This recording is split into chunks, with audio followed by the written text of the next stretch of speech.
Okay, great. The Cartagena Protocol has arguably become the most important instrument for biosafety at the global level. And so it is with great pleasure that we gather to commemorate the 20th anniversary of the Cartagena Protocol on biosafety entering into force. This is a momentous occasion that underscores our global commitment to safeguarding our planet's biodiversity and ensuring the responsible use of biotechnology.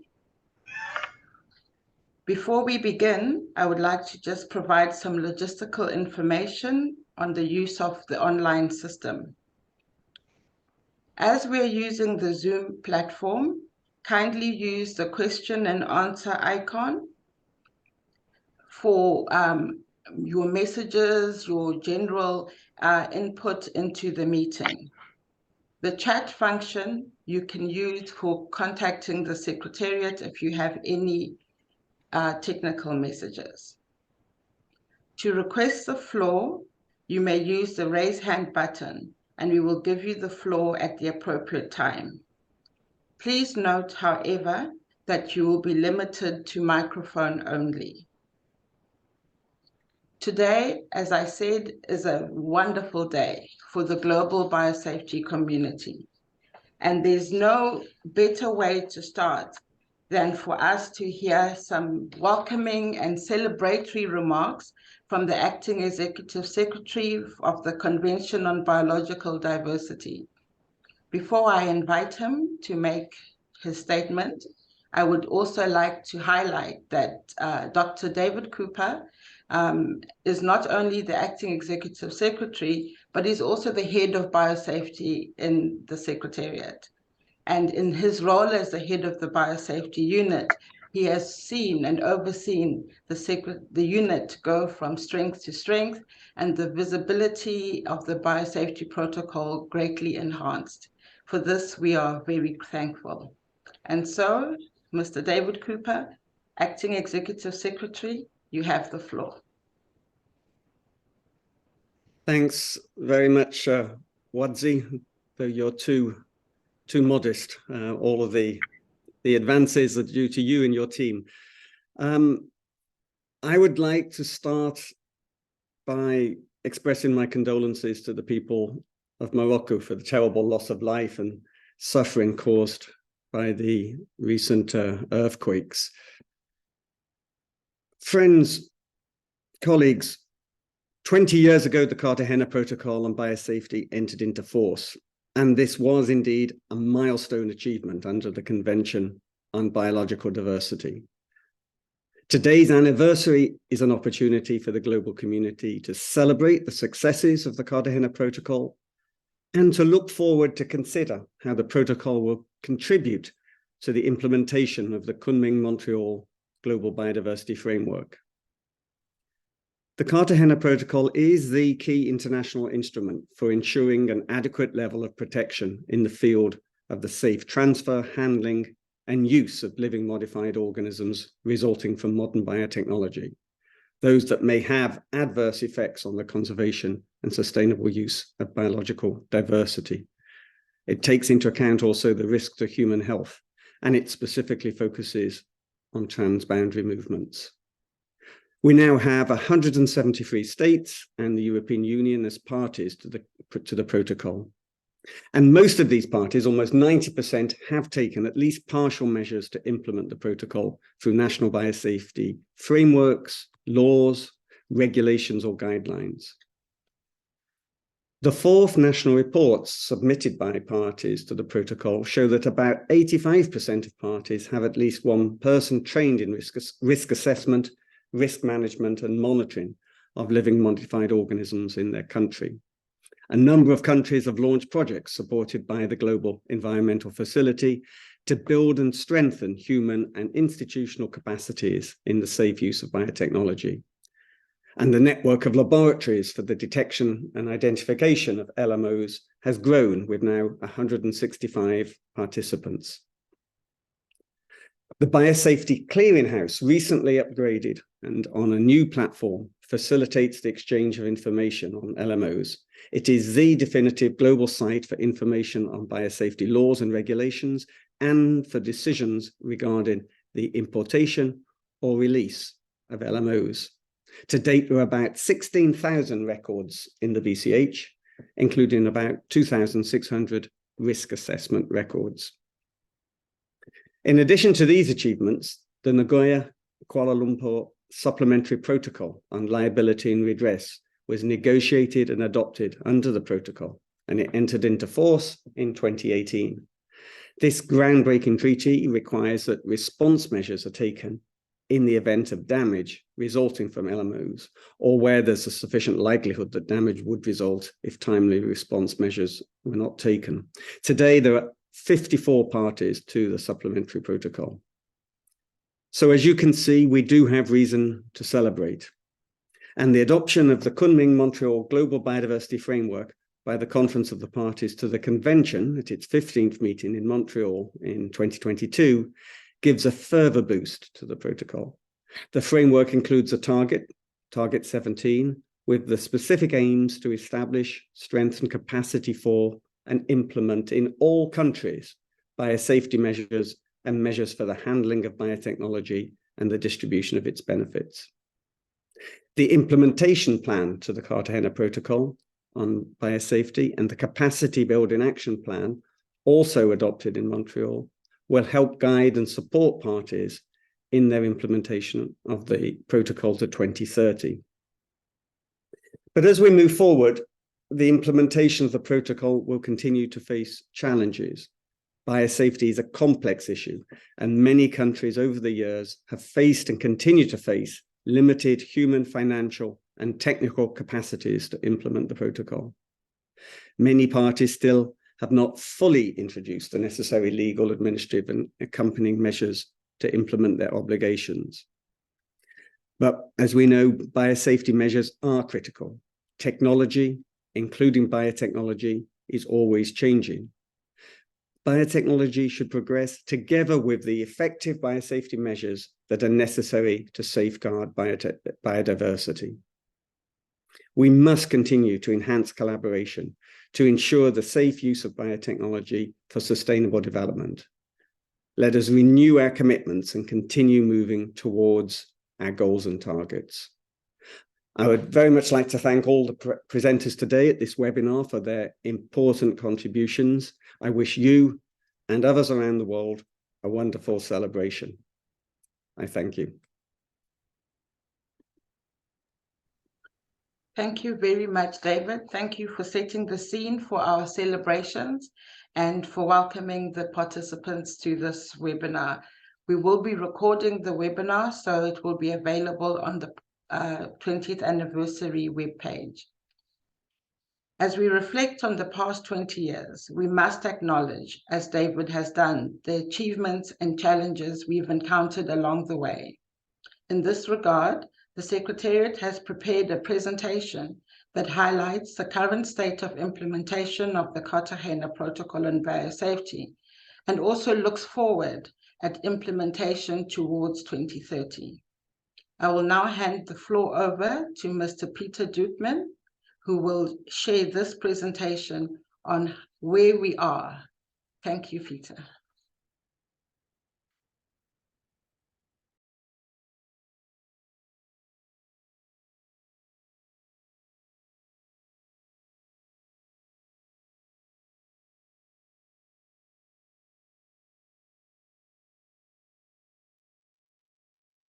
Thank you, Watsi.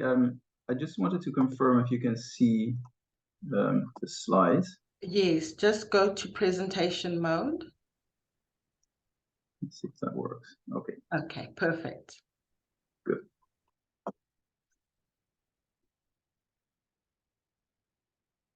Following an intense negotiating process, the Cartagena Protocol on Biosafety was adopted in 2000. And 3 years later, the necessary number of ratifications had been achieved and the protocol entered into force on the 11th of September 2003, 20 years ago today. A decade after the adoption of the protocol, in 2010, the strategic plan for the Cartagena Protocol on biosafety was adopted, setting out a path for implementation.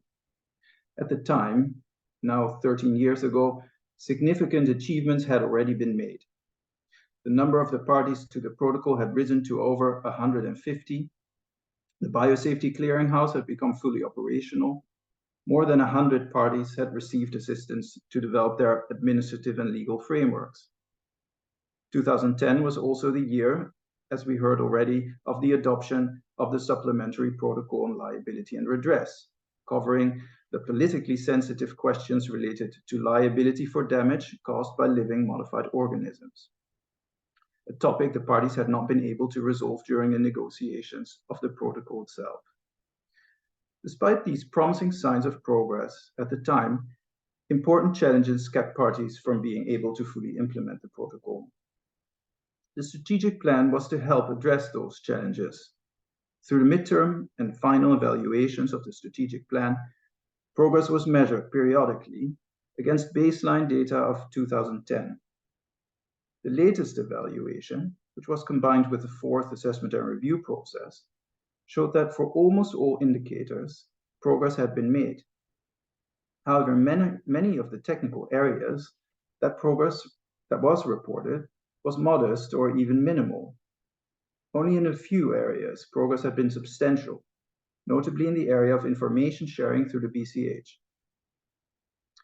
While overall modest progress was reported globally, the situation at the regional level showed a much more pronounced picture, with important progress reported in some regions, while other regions showed hardly any progress at all in certain areas. We'll look now at the... Peter, the slides are not moving. Yes, so we'll get there. Yes, I'll show you the graphs now. So in a moment, we'll look at some of the graphs that are showing some of the levels of implementation today.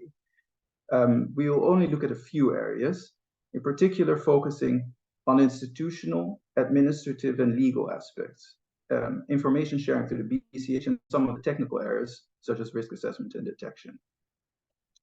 So there we should be going now.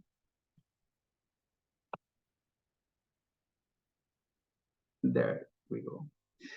So this graph shows to what extent parties have taken the necessary legal, administrative, and other measures to implement their obligations under the protocol. The dark shaded red shows the percentage of parties that report that those measures are fully in place, while the light shaded red shows the percentage of parties that report that measures are partially in place. Combined, it shows that good progress has been made. If we look at those parties having fully implemented their obligations under the protocol only, the picture is less rosy in almost all regions. This graph shows the extent to which parties have biosafety staff, institutional capacity, and funding, and shows whether biosafety capacity needs have been met. The vast majority of parties report having permanent staff working in biosafety, the blue bars. Only just over half of parties, however, report that institutional capacities for biosafety are adequate, which is the red graph. Only about a quarter of parties report that they have predictable and reliable funding for biosafety, the yellow bars. And almost none of the parties report that their biosafety capacity needs have been met. And the few parties that report that their capacity needs have been met are almost all in the WEOC region. This graph shows the number of records made available in the first decade after the entry into force, the light shaded green, against the number of records made available in the second decade, so from 2013 to today, in the dark green. And it includes the decisions. You see that the number of especially national records grew impressively, including the number of decisions, which count as national records. This graph shows the percentage of parties having adopted or used guidance document for conducting risk assessment. or for evaluating risk assessment reports submitted by notifiers. The blue graph, the bars. It also shows the percentage of parties having established a mechanism to conduct risk assessment prior to decision-taking. It's the green. Globally, you see that 65% of parties had established such a mechanism. And in addition, 14% of parties reported having established such a mechanism to some extent. The red bars show the percentage of parties having undertaken a risk assessment pursuant to the protocol between 2016 and 19. So this is information from the fourth national reports. The last graph I wanted to show is a graph that shows the extent to which parties have access to laboratories. Almost 80% of parties report having reliable access to detection laboratories, which are the blue bars. Parties that have access to such labs do not necessarily have these laboratories in their own country. About 60% of parties reported having a laboratory in their country that is certified for LMO detection. The red bars show the percentage of parties whose national certified LMO detection lab actually operates in the detection of LMOs.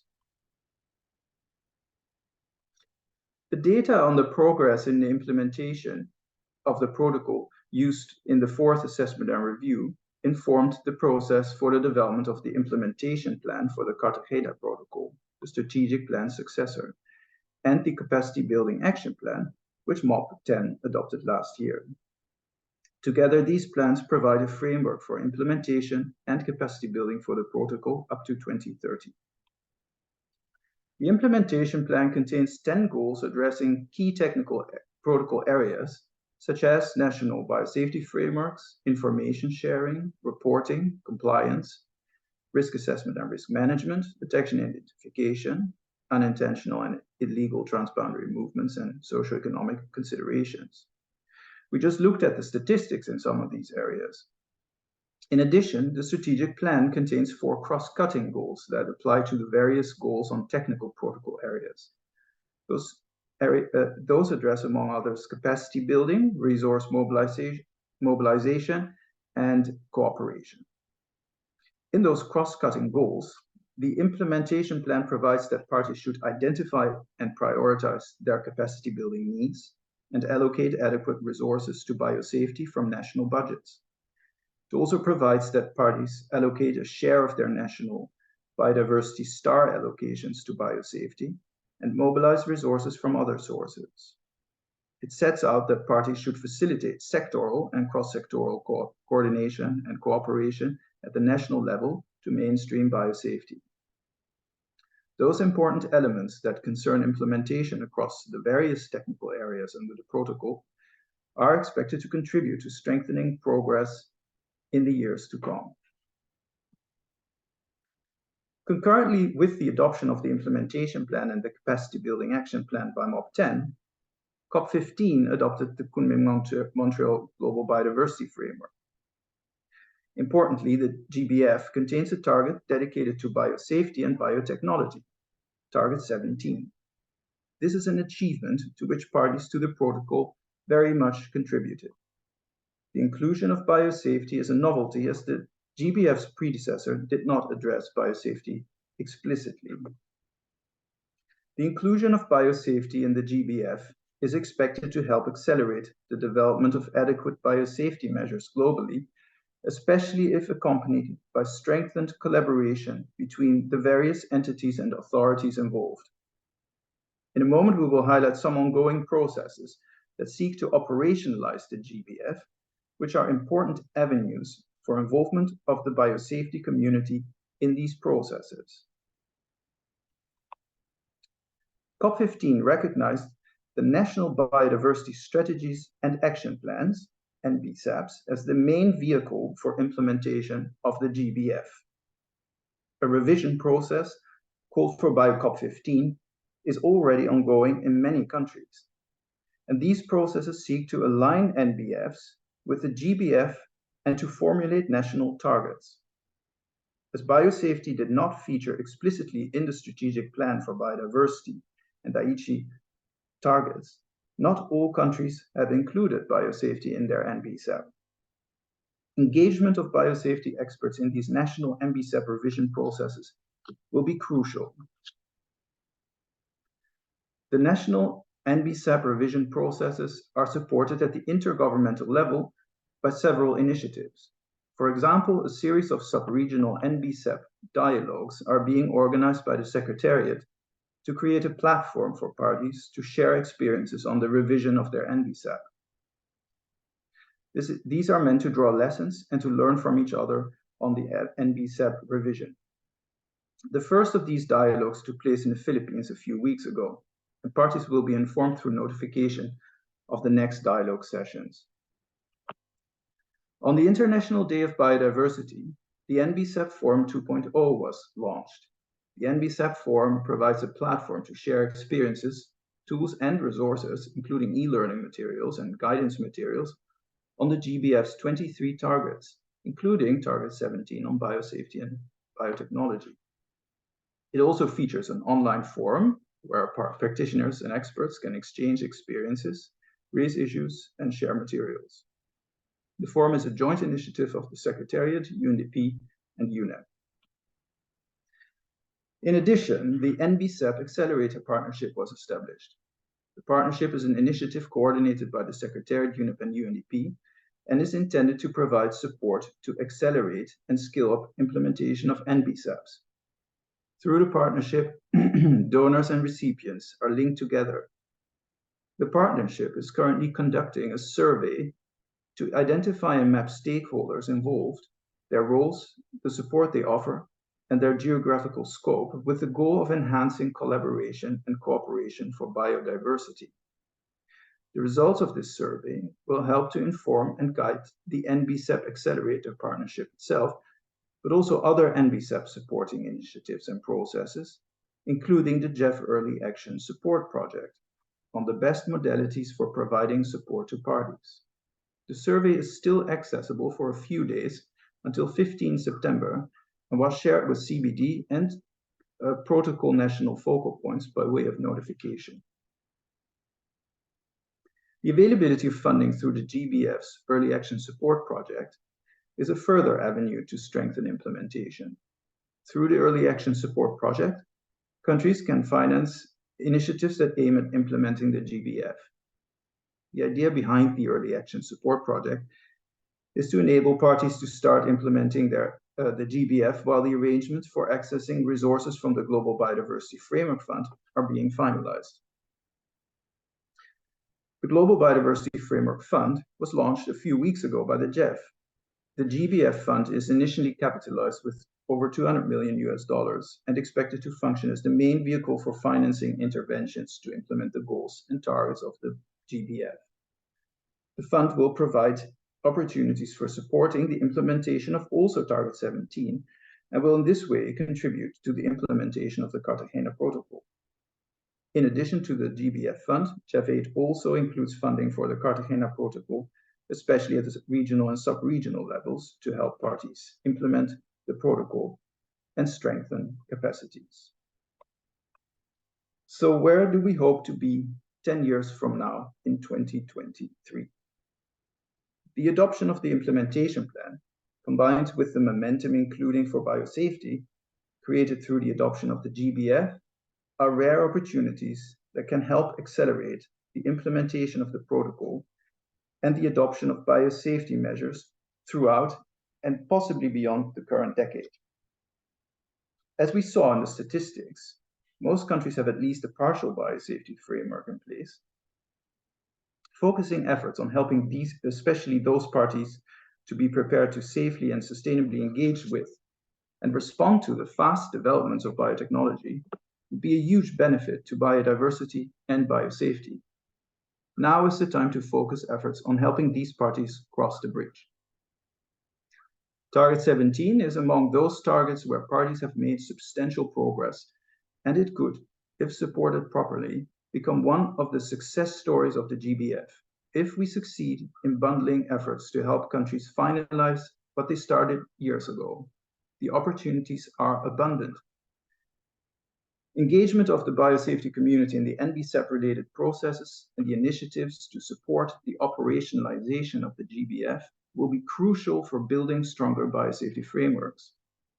Doing so will require, in some cases, becoming familiar with a new group of stakeholders and becoming familiar with different terms and processes. Mainstreaming efforts could help both in terms of strengthening legal, policy, and institutional frameworks, but also in terms of making use of technical capacities present in countries that could be adapted for biosafety purposes and crossing bridges between different communities. We in the Secretariat will certainly try to continue to improve the facilitation of the involvement of biosafety experts in relevant processes. And with this, let's raise our virtual glasses to 20 years of biosafety and many more to come. Thank you very much.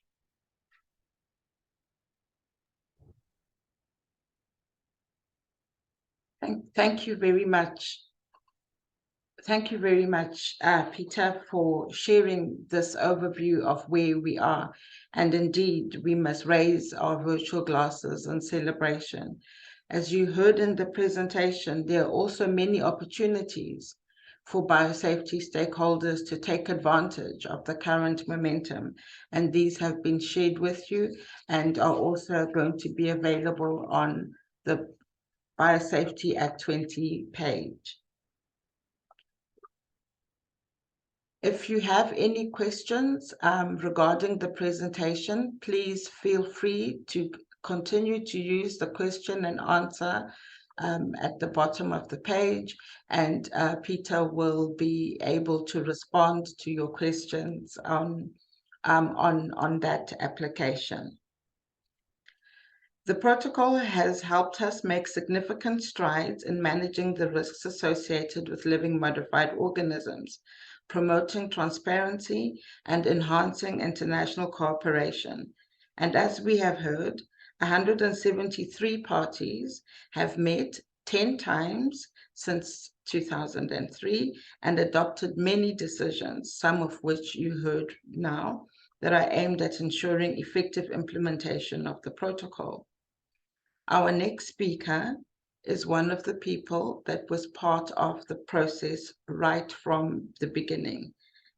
Another Peter, Mr. Peter van der Meer, is one of the few colleagues still around and still busy in the biosafety space who participated in the negotiations of Articles 8G and 19 in the CBD back in the 1980s. He was also in the negotiations of the Cartagena Protocol in the 90s. He has been in all the COP MOPs since then, and he'll now give a brief reflection on 20 years of biosafety. Over to you, Pete. Thank you, Motsi, and thank you for underlining the still involved. Yeah, and I do it with great pleasure. First of all, my thanks to the Secretariat for inviting me to share some thoughts here. Looking back, I have indeed been involved since the first discussions on the convention in the late 80s, and all discussions ever since in different capacities. What I'm going to do is to share a brief PowerPoint with you. Motsi, can you confirm that you see my slides? Yes, we can see your slides. Excellent. Okay. So I have just put in briefly, because I've been participating in all these negotiations in different capacities, first for the Dutch government as head of the delegations to the Cartagena negotiations, later as the head of the UNIPJEF project on implementation of biosafety, later for an organization called PRRI, and the last couple of COP MOPs on a more academic background for the University of Ghent. And what I intend to discuss with you today is first of all give you some background and history, and the history of the negotiations are quite familiar, and I'm happy that Ulrika is trying to collect all the institutional memory of that. I give you a little bit more of a background of that because these negotiations actually coincided with the United Nations Conference on Environment and Development in 1992. So I'll give you a bit of a background that I was given then by the head of the UNCED negotiations, taking us back to 1972. After that brief history, I'll address the one question that I've heard so many times the last couple of years. sorry, and that is, was it worth it? Because we have spent, I don't know how many millions. 1 second, let me get something in my screen here. So that's what I'll do, and I'll start in 1972, and there we had the first conference on the human environment in Stockholm, and I was just in high school then, and that was one of the guiding meetings that has been with me for so many years. Actually, I'm very proud that I found the original poster of that many years ago, and I've hung it here in my office. Nevertheless, however important that meeting was, very soon after the international community came to the conclusion that it wasn't enough, and that actually what was missing, the sheer focus on environment, is the fact that countries also need to develop. And you cannot think about the environment if you do not have sufficient development. So this led to the famous UNCED, the United Nations Conference on Environment and Development, in Rio de Janeiro in 1992. And that resulted in Agenda 21, the agenda for the 21st century, which has about 40 chapters on very main and important areas. And I'll come back to that, because I first go back to 1972 again, because it was also the year that we had the first recombinant DNA applications and publications. And those started a global debate on benefits and risks that was followed by a famous Asilomar conference, where the general conclusion was that the techniques as such do not have an inherent risk, but you can make novel genetic combinations with these techniques that may require risk assessment. And that principle has governed the international debate ever since. A couple of years after that, in 1983, at the University of Ghent, where I teach, the first transgenic plants were developed by Professor Michael Montague and Jeff Shell, and those publications intensified a global debate on anticipated benefits and potential risks, and had an impact on the discussions internationally as well. And as a result of that, we have one of the 40 chapters in the Agenda 21. The only chapter on technology is chapter 16 on biotechnology. And the overall motto of that chapter is to maximize benefits and minimize risks. There are several sections that deal with how to maximize benefits of this technology transfer, and so forth. And there's a section on minimizing risk and international agreement on risk assessment. That whole debate took place almost parallel in the discussions on the CBD, and a lot of that is reflected in the CBD itself. In the CBD, you'll find one technology being mentioned explicitly, and that is biotechnology, and related to that, biosafety. So in Article AG, we find an obligation for all parties to the CBD to have a national biosafety system. It's not specified what it should look like, but the obligation is there. And in Article 16, you will find the recognition that access to and transfer of biotechnology are essential elements to attain the objectives of the CBD. And this is something that came out of these UNCED discussions, that this is not just a frivolous new thing. These are essential to the objectives of the convention. And based on that, there's an Article 19, and Article 19 deals with handling that technology and distribution of the benefits. The first two paragraphs with an article of obligations for parties to the CBD to engage in biotechnology transfer.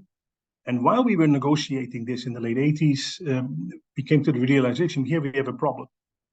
Because if you on the one hand said every country needs to have a national biosafety system, and on the other hand, we should engage in biotechnology transfer, which means moving technologies and organisms around, then the question will come up what to do with sending living modified organisms to countries that do not yet have a biosafety system as required in Article AG. This led to the additional paragraph 19.3. In that context, parties should consider a protocol on biosafety, and that became later the famous Cartagena Protocol on biosafety, of which we have the celebrations today. So it is important to understand the context of this. The context is in the Article 19. In the context of technology transfer, to make technology transfer possible in a safe way. If we look at the Cartagena Protocol, the convention of the negotiations were held from 1996 to 2000, which was pressure cooker time. It's very rare that the international agreements are developed and adopted in such a short period.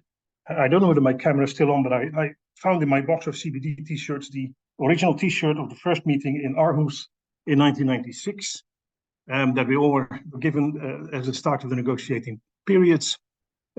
We came to an agreement in 2000 in Montreal. It was still nominated the Cartagena Protocol. Very important with the publication of the Cartagena Protocol, you'll find in the booklet that is distributed by the Secretariat, it's a reminder of that old motto. That the protocol creates an enabling environment, making it possible to derive maximum benefits while minimizing possible risks. And it's good that it's listed in there, because that was the motto during the negotiations and even the discussions of the CBD. But it's good to have this mentioned in there. And I'm pleased to see that Siri, who was instrumental in this, will be presenting later on in its celebration. Briefly, what are the key elements of the Cartagena Protocol? There are many, but I'm just highlighting a few. First of all, it gives a tool for informed decision-making on import by countries that do not have domestic regulatory frameworks. And I refer you to import of living modified organisms. And that's very important. So in order to make technology transfer possible, countries that do not have a system for biosafety need a tool to make informed decisions. And one of those tools is the Advanced Informed Agreement. And I invite everybody to have a look at Article 9.2.c, which very clearly lays it down. If there are national biosafety systems, then the rules of those national biosafety systems apply for import. If there are none, or not yet, then the AAA procedure will apply. So this is the first key element of the Cartagena Protocol, tool for informed decision-making by countries that do not yet have these domestic regulatory framework. International agreement on the definition of LMOs, which is very important. International agreement on environmental risk assessment for LMOs. And then there is this very important tool, the BCH, International Agreement on Information Sharing, and the BCH, and this has become a very important tool. So this is just very briefly, and others may follow up on that, what has happened. Then the question is, this process, I heard calculations of tens of millions, hundreds of millions, an enormous amount of money has been spent. An enormous amount of time has been dedicated to this by all these delegates who have been attending all these meetings and all these intersessional meetings. And the question is it worth it? My answer would be yes, but I have to qualify that. Because I've heard several times people raise the point that actually these procedures, such as the AA procedure, are for countries that do not yet have biosafety systems in place. And if you go to the BCH and you actually look on the decisions, you'll find very few decisions, AAA decisions, that were made by countries that do not yet have domestic regulatory frameworks in place. And that would suggest then that actually the protocol is not being used what is intended for. Be that as it may, I still believe that this whole process of negotiating and implementing the Cartagena Protocol has been very worthwhile for a number of reasons. First of all, the LMO definition is used in many jurisdictions, many biosafety frameworks, and let's remember the obligation to have my biosafety systems does not stem from the Cartagena Protocol. It stems from the 1992 Convention on Biodiversity, Article 8G. And having a shared definition has been very useful, and it's even been used in countries that are not party to the Cartagena Protocol, for example, Argentina. Having a common definition helps international harmonization. The same is for the methodology of environmental risk assessment of LMOs. It is implied in many biosafety systems and thereby also contributes to harmonization. Another important thing is that, again, the obligation to have a biosafety system, a national biosafety system, comes from the convention, Article 8G, but it is not detailed in there what it could or should look like. The nice thing of the Cartagena Protocol is that it presents a whole range of regulatory options, ranging from full authorization, such as AIA, to notification systems, whereby a notification suffices. There are simplified procedures and full exemptions. And having that kind of examples available has helped countries in fine-tuning their national systems, which they're obliged to have on the basis of the Cartagena Protocol. The BCH, and I must really compliment the Secretariat, has really grown into a fantastic tool, and they keep improving it and improving it. But it has been a great tool for information exchange, especially for researchers such as my colleagues at the universities. If you want to know, you want to do collaborative research with a country somewhere in the world, you just go to one place and you know who's the competent authority, which rulers are applicable, and so forth. So I think this is a major thing that came out of the convention. And then finally, I think the Cartagena Protocol is also a good reminder of the fact that the CBD recognizes that these technologies are essential for the convention, and that there are obligations of biotechnology transfer. That is one of those obligations that is not specified, but it is clearly laid down in Article 19, and it's also, again, in the flavor of the Agenda 21. With this, Watsi, I think my last slide says just thank you. There it is. And I'll be happy to answer questions for the remainder of the time that I can participate. And again, my apologies, I had a prior unmovable commitment before I got this invitation, but I'm very happy with this opportunity to share some of the history and the background. Back over to you, Wadzi. Thank you very much, Peter, and thank you so much for sharing with us some of the history and reminding us really of how far we've come, and that it has certainly been worth the effort. So thank you very much. And dear participants, you can please ask Pete questions in the question and answer chat, and he will answer while he is here. And we don't have t-shirts to show, but we do have our 20-year logo, and please feel free to use it as we go forward. So thank you very much, Pete. And sorry to interrupt. Can I ask a request? Because at one point I'll have to leave this webinar, unfortunately, but I have to. Any questions can be forwarded to me by the Secretariat, because I'm not sure that these questions remain in Zoom if I log off at one point. Okay, yes. So thank you very much. Yeah, we will forward any questions to you. Thank you very much. We will now hear from some parties, some of the 173 parties that are actively supporting the various programs of work under the protocol. To start, we will have Mr. Rigobert Ntep, who has been the chair of the Compliance Committee, and he will talk and have a reflection about his experiences with the Compliance Committee and anything else. So Rigobert, over to you.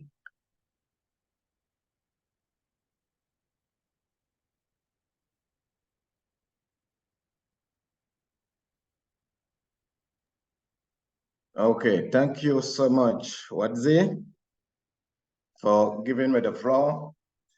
As the chair of the Compliance Committee that I joined in 2016 during COPMOP 8 in Cancun, and then thereafter, 2 years later, in 2018, I became the chair of that committee.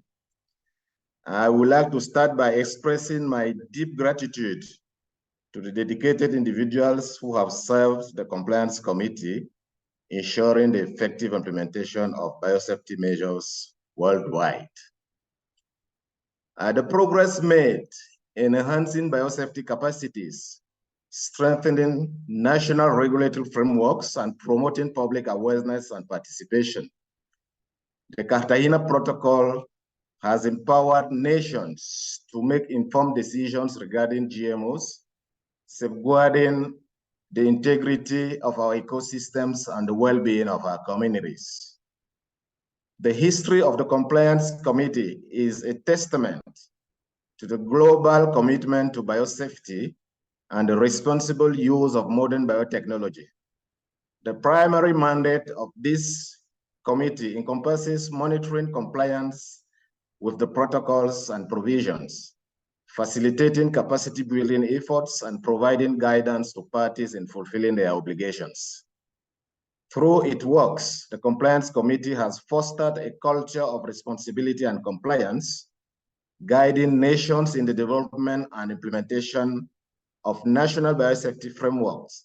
It has played a crucial role in enhancing transparency, sharing best practices, and promoting the exchange of scientific and technical knowledge.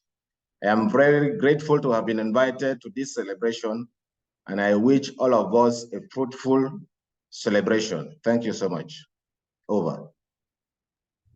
Thank you very much, Rigobert. And these programs and the programs of work and the committees under the protocol are the building blocks and the engine rooms that support implementation. And thank you very much for your long term support for the Compliance Committee and the protocol as a whole. And we really do thank you in your current role and your continued support. Thank you. My pleasure. The next speaker is also a long-term supporter of the program of work, Ms. Galina Mozgova, who is the BCH National Focal Point from Belarus. She also serves as a regional advisor for the BCH, and she will share information on lessons learned from national and regional capacity building and training activities. Ms. Galina. Dear Vadis, thank you very much for giving me the floor. And dear colleagues, dear participants, let me sincerely congratulate you on the 20th anniversary of the entry into force of the Cartagena Protocol on biosafety. And on this festive day, I would like to emphasize that building capacity for the implementation of the Cartagena Protocol at the national and regional levels is one of the keys to a safe transboundary movement, transit, handling, and use of LMOs. I believe that people constitute a determining factor for the successful implementation of the protocol. And one of the most important, I would say, key means of capacity building is training for all stakeholders involved in ensuring LMO biosafety. Trainings aimed at all target groups allow to educate qualified specialists and future trainers in the field of biosafety, which is one of the building blocks that ensure sustainability of the biosafety system. Over these 20 years, parties organized with the help of the UNEP, the CBD Secretariat, national and international institutions, many such activities. And as a representative of a research institute, the Institute of Genetics and Cytology, which was entrusted with the functions of the National Coordination Biosafety Center, I would like to especially note the regional trainings carried out in the area of LMO detection and risk assessment. I would like to mention trainings supported by the CBD Secretariat. There are interactive with many practical exercises, discussion, trainings on risk assessment of LMOs and trainings on detection and identification of LMOs. It is also remarkable that the CBD Secretariat closely cooperates with national and international institutions in this area, which allows not only training, but also dialogue to ensure the safe movement and use of LMOs, including new types of LMOs. I also would like to say many thanks to the UNEP-JEF BCH project. At the national level, BCH3 project supported 3 important workshops in my country, helped to enhance synergy of the competent authorities in the biosafety area, including a workshop for 35 university students and lecturers from all districts of the country. After this project, biosafety programs were incorporated into the training programs of 3 universities, which contributes to the training of specialists in the field of biosafety and ensures the sustainability of the biosafety systems. Also important for capacity building is assistance in carried out analytical projects that allow to analyze the functioning of various areas of biosafety and make decisions about the necessary improvements in a particular area or at the national level. Thank you, Secretariat, thank you, UNEP, JEF, BioBridge, and other international organizations and donors who made it possible to implement them. In addition to the assistant project for the implementation of the national reports, I would like to mention the pilot project supported by the Secretariat of the Convention on Biological Diversity, capacity building to promote the integrated implementation of the Cartagena Protocol and the Convention on Biological Diversity at the national level, that led to comprehensive reviews in 9 pilot countries about integration of biosafety into the national strategies, innovate experience, challenges, capacity building, needs, and possibilities. As only 9 pilot countries participated in this project, with the adoption of the new BCH, in my opinion, such a project becomes relevant again. And at the end, I would like to stress that the complication of LMOs, when stacked events appear more and more often, with the advent of LMOs obtained by methods of synthetic biology on the market, capacity building is essential. At the last conference of the parties to the protocol reached consensus on a capacity building plan, which is a solid document, and all trainings highlighted in it, from my point of view, are very important. As a representative of the scientific community, once again, I would like to point out the importance of continuing regional trainings on LMO risk assessment, detection and identification of LMOs, new BCH, as well as new types of training aimed to prevent illegal and unintentional transboundary movements of LMOs. Let me once again cordially congratulate you and thank you for your attention. Thank you, Galina. And again, thank you for your ongoing support for the work of the protocol. It's very much appreciated. Thank you. Our next speaker, Ms. Tato Mohapi, the national focal point from South Africa, and she will speak about experiences and lessons learned from detection and identification. Thank you, Tato. Thank you very much, Madam Wazi. A very good afternoon to everyone. I hope you can hear me very clearly. So thank you to the Secretariat for the opportunity to join the celebrations of the 20th anniversary of the entry into force of the Biosafety Protocol.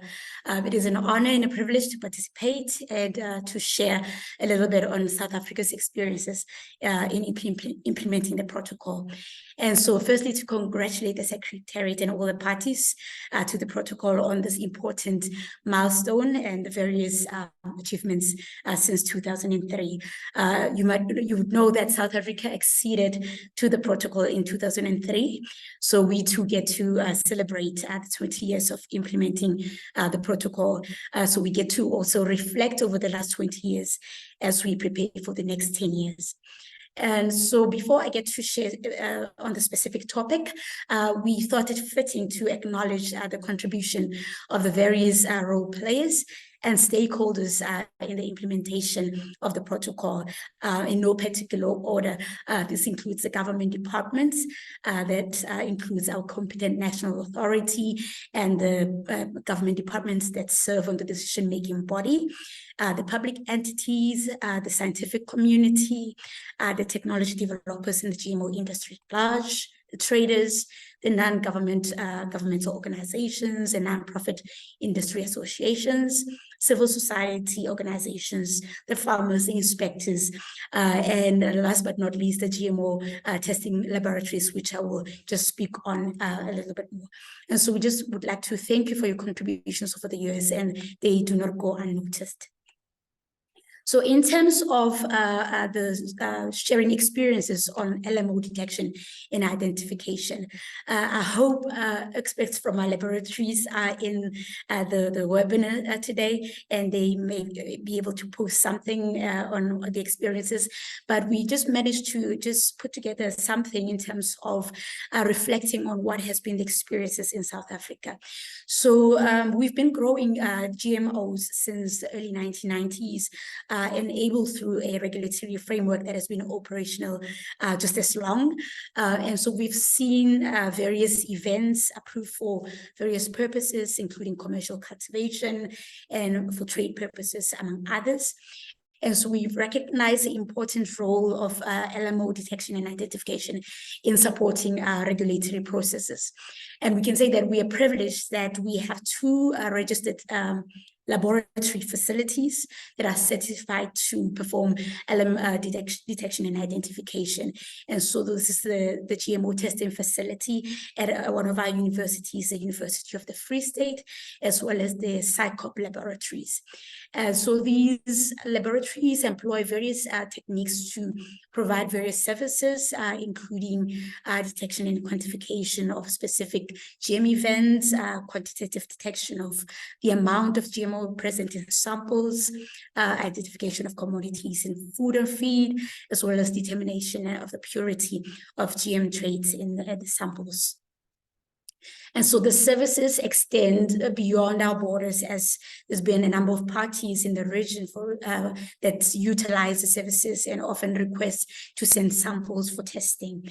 And experts, particularly at the University of the Free State, also serve as resource persons for the Southern African network of GM detection laboratories.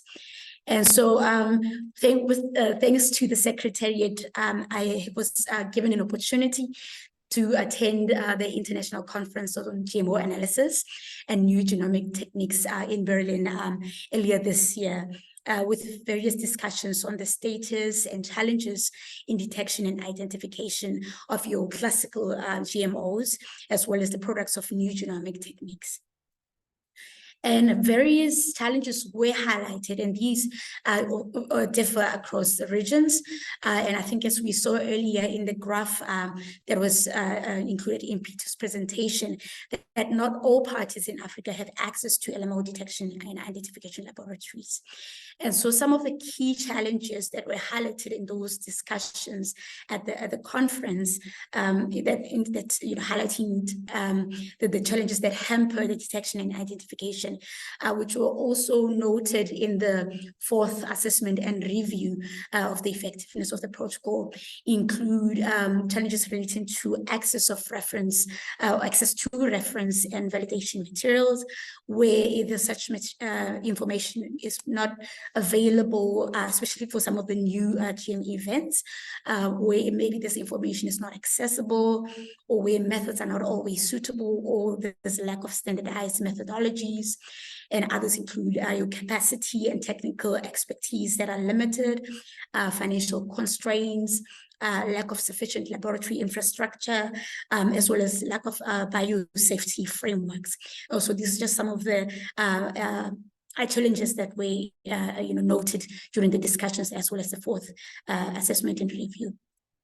And looking forward, we note the various resources that have been developed by the Secretariat, the various capacity building initiatives, the regional networks of laboratories that are in place.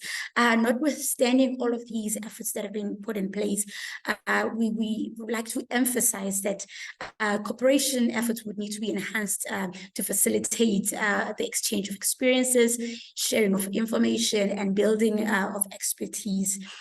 We welcome the new implementation plan and capacity building action plan, including the relevant goals on detection and identification, as well as the target 17 under the global biodiversity framework. And we stress the important role of financial resources under the new global biodiversity framework fund and specific window for biosafety under the global environment facility that this will play in terms of assisting parties to undertake the activities in implementing the protocol, including those related to identification and detection, and also in terms of providing funds for regional projects that can assist parties in this area. But we're very excited to see how the next 10 years will unfold. And again, we would like to congratulate the Secretariat on this very big milestone. Thank you very much. Over to you, Madam Watsi. Thank you very much, Tato, and thank you for sharing with us about the regional network of laboratories as well, and just the important role that detection and identification plays in supporting an effective implementation of the provisions. Our next speaker, Ms. Lorelie Agbagala from the Philippines, and she will share her message and also reflect on the discussions on socioeconomic considerations. So, Ms. Lorelie, over to you. Okay, thank you very much, Madam Wadsi, for giving me the floor. And I would like to thank the Secretariat for inviting me to join or to be part of this momentous occasion. Okay, so let me share with you the Philippines' experience in socioeconomic considerations in the decision-making process. So our experience in the decision-making process on socioeconomic.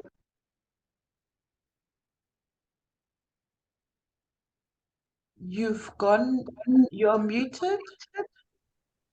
Lorelie, we can't hear you. Lorelie?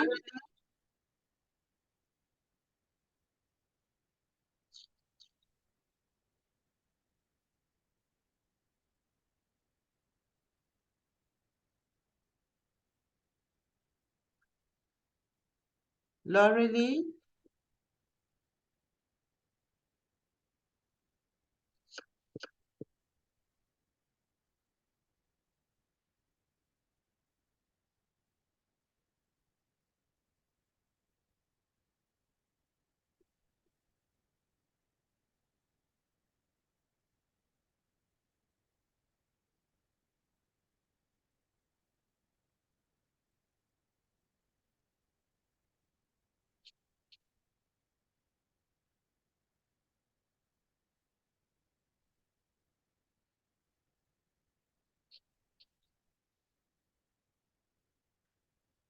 Laurelie?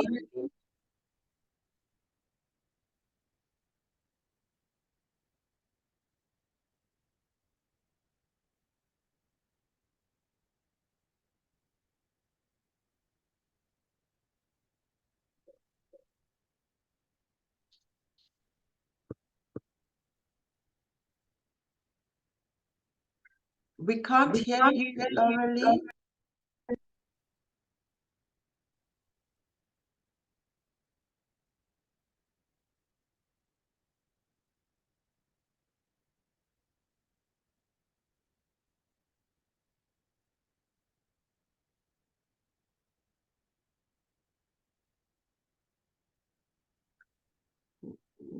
We still can't hear you.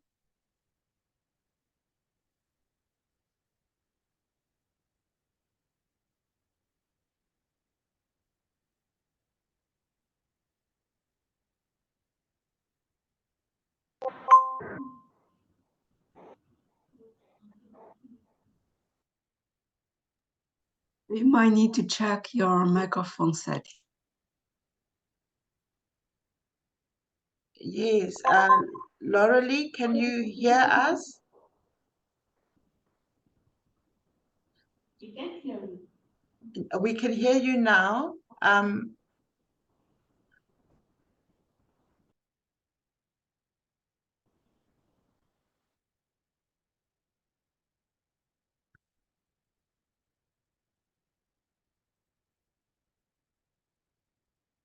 Can you try again?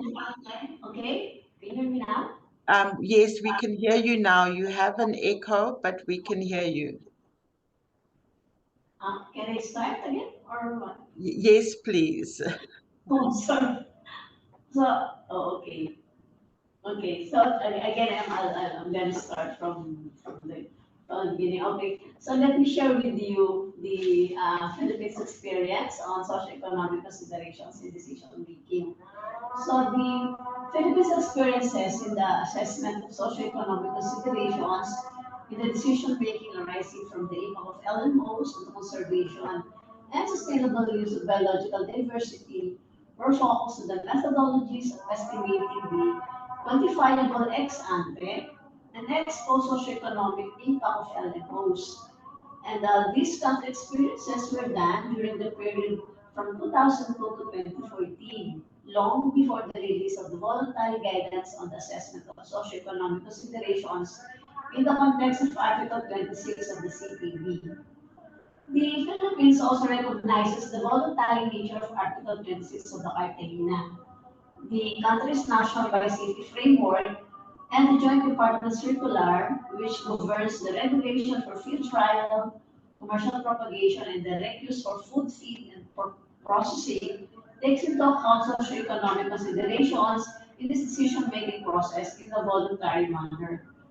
And early on in the regulation, it is quite clear that socioeconomic, cultural, and ethical considerations are separate and distinct from risk assessment, and that biosafety determination is strictly science-based.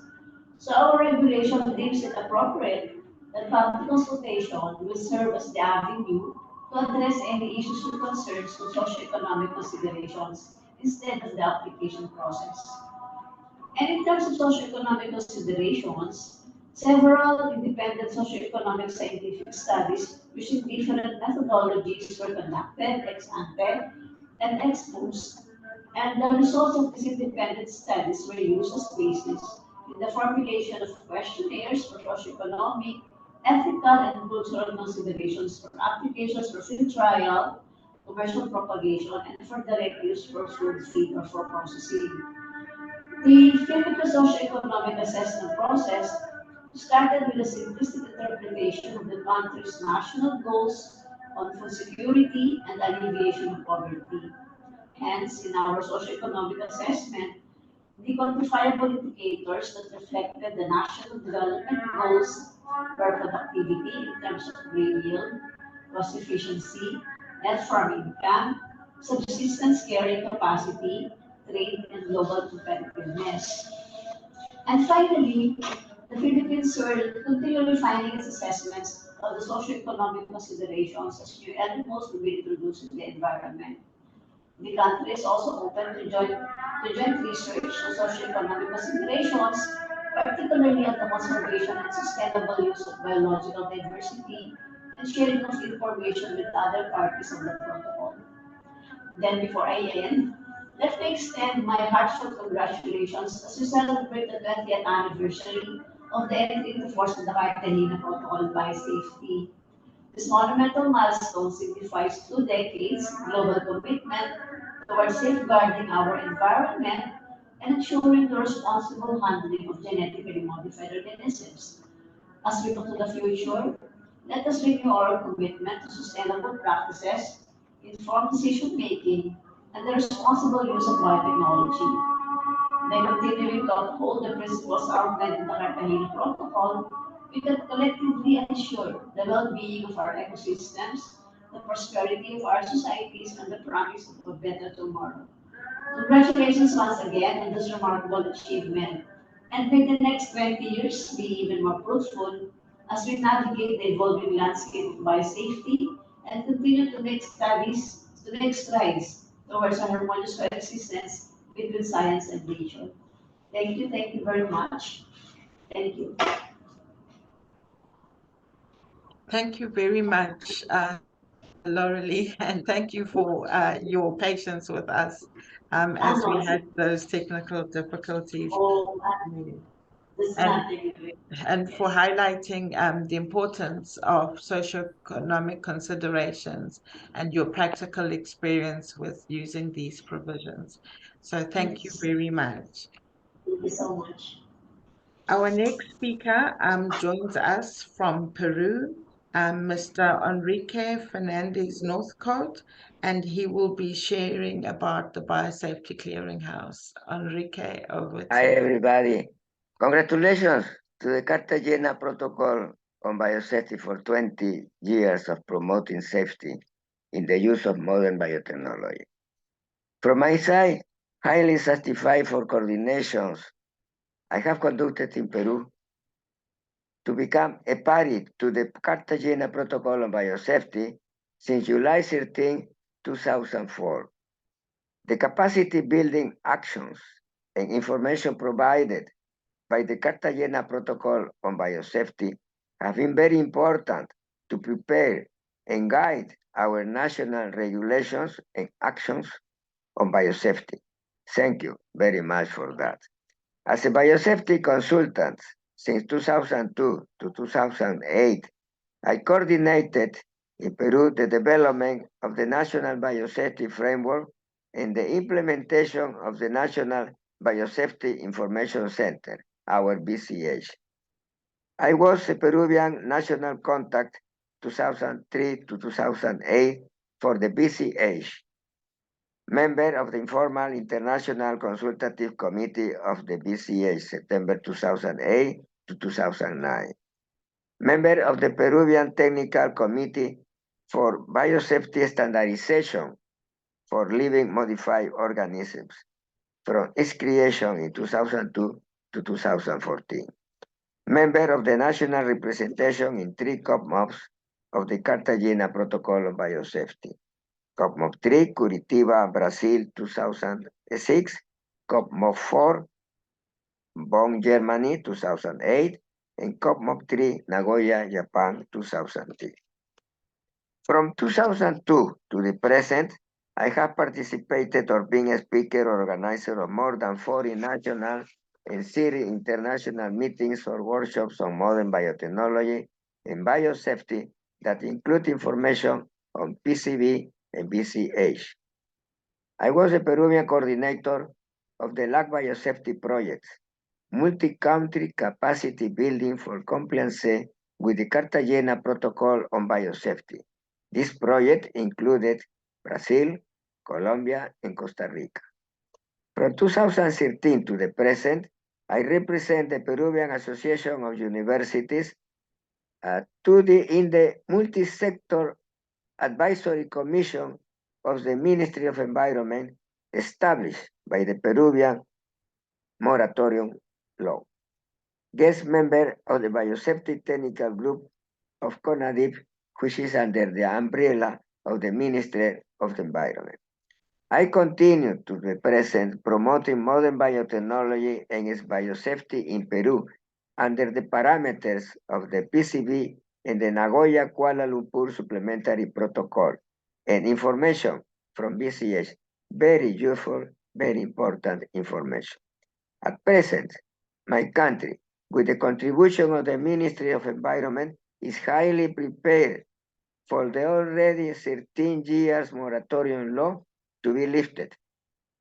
It depends on a political decision for the benefit of our food security, competitiveness, valoration of our richness in biodiversity, and socioeconomic development of our small farmers, especially at these times of climate change where Peru is a highly vulnerable country. Thank you for your attention. Thank you very much, sir, for your input on the Peru experience, but also the role that you have played and your personal contribution to the processes under the protocol. We are most thankful for that. At this point, we will take a video presentation for more messages of support that have come from other parties.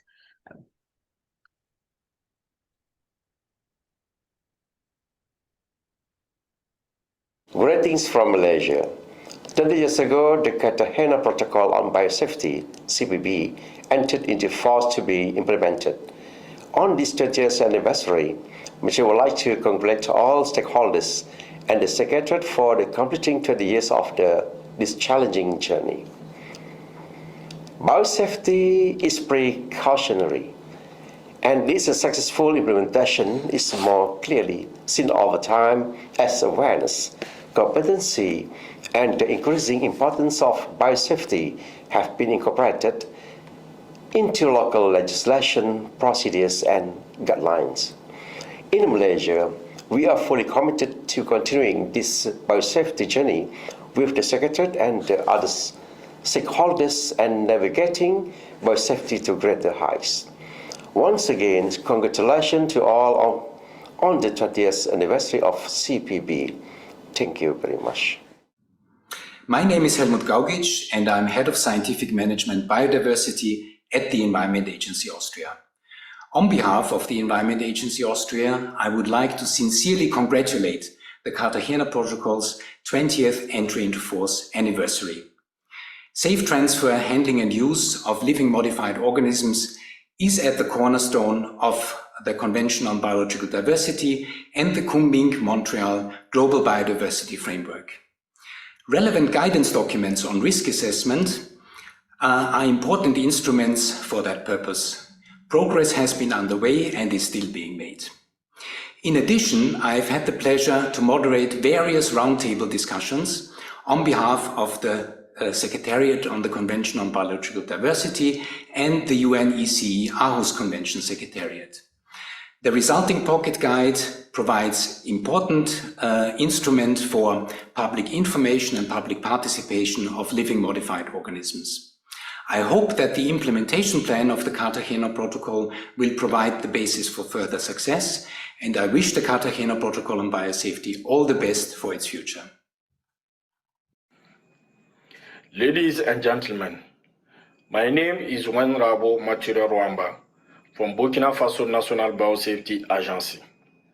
Today, we are celebrating the 20th anniversary of the Cartagena Protocol, and I would like to express my congratulations to all those who have made this protocol a reality.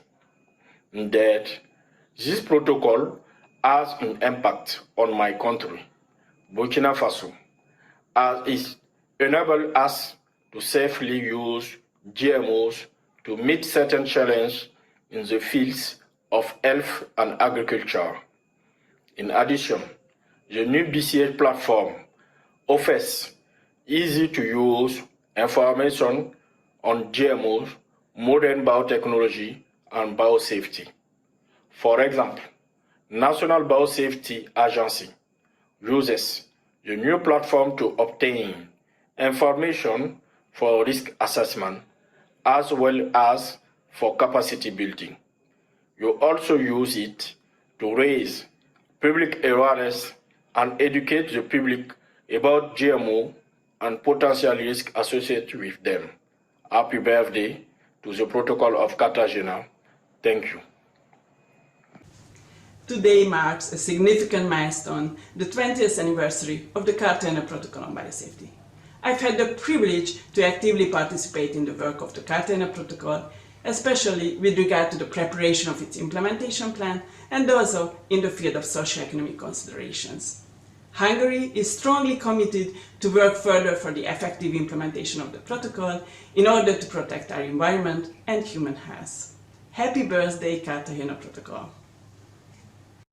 Since the ratification of the Cartagena Protocol on Biosafety 20 years ago, Tunisia has taken several strategic, institutional, and legal measures to ensure management and control of LMOs, such as creation of several institutions on biotechnology, a draft of law, and national strategy and action plan on biosafety, as well as a national network of laboratories for detection and identification of LMOs. To raise public awareness, several technical guides and a communication plan have been established. Tunisia has also held many seminars as well as organized caravans to highlight celebrations such as the International Day for Biodiversity. Happy 20th anniversary to the entry into force of the protocol, and let us continue to work together for its implementation. Hi everyone, I'm Luciana Ambrosevicius and I'm from Brazil. I've been working in the Cartagena Protocol since 2010, and today is the time for us to celebrate 20 years of the Cartagena Protocol. The parties had a lot of accomplishments, but still there is a lot to do to protect biodiversity and improve food security. With the GBF target 17 and the Cartagena plan, it's time for us to rethink our production systems and to promote benefits of innovations. Congratulations to all that contribute for the safe use of biotechnologies. I am Jimena Nieto from Colombia, and I was the co-chair of the negotiation of the Nagoya-Kuala Lumpur Supplementary Protocol to the Cartagena Protocol on Biosafety, together with my colleague from the Netherlands, René Lefebvre.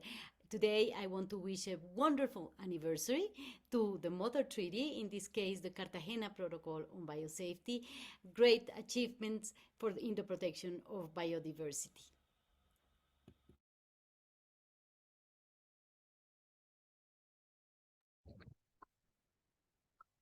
As you can see, there's great excitement amongst our parties, and we've received many messages of congratulations, and we thank you all for the messages that we have received, and we're continuing to receive this morning. So it's a big celebration here in Montreal today.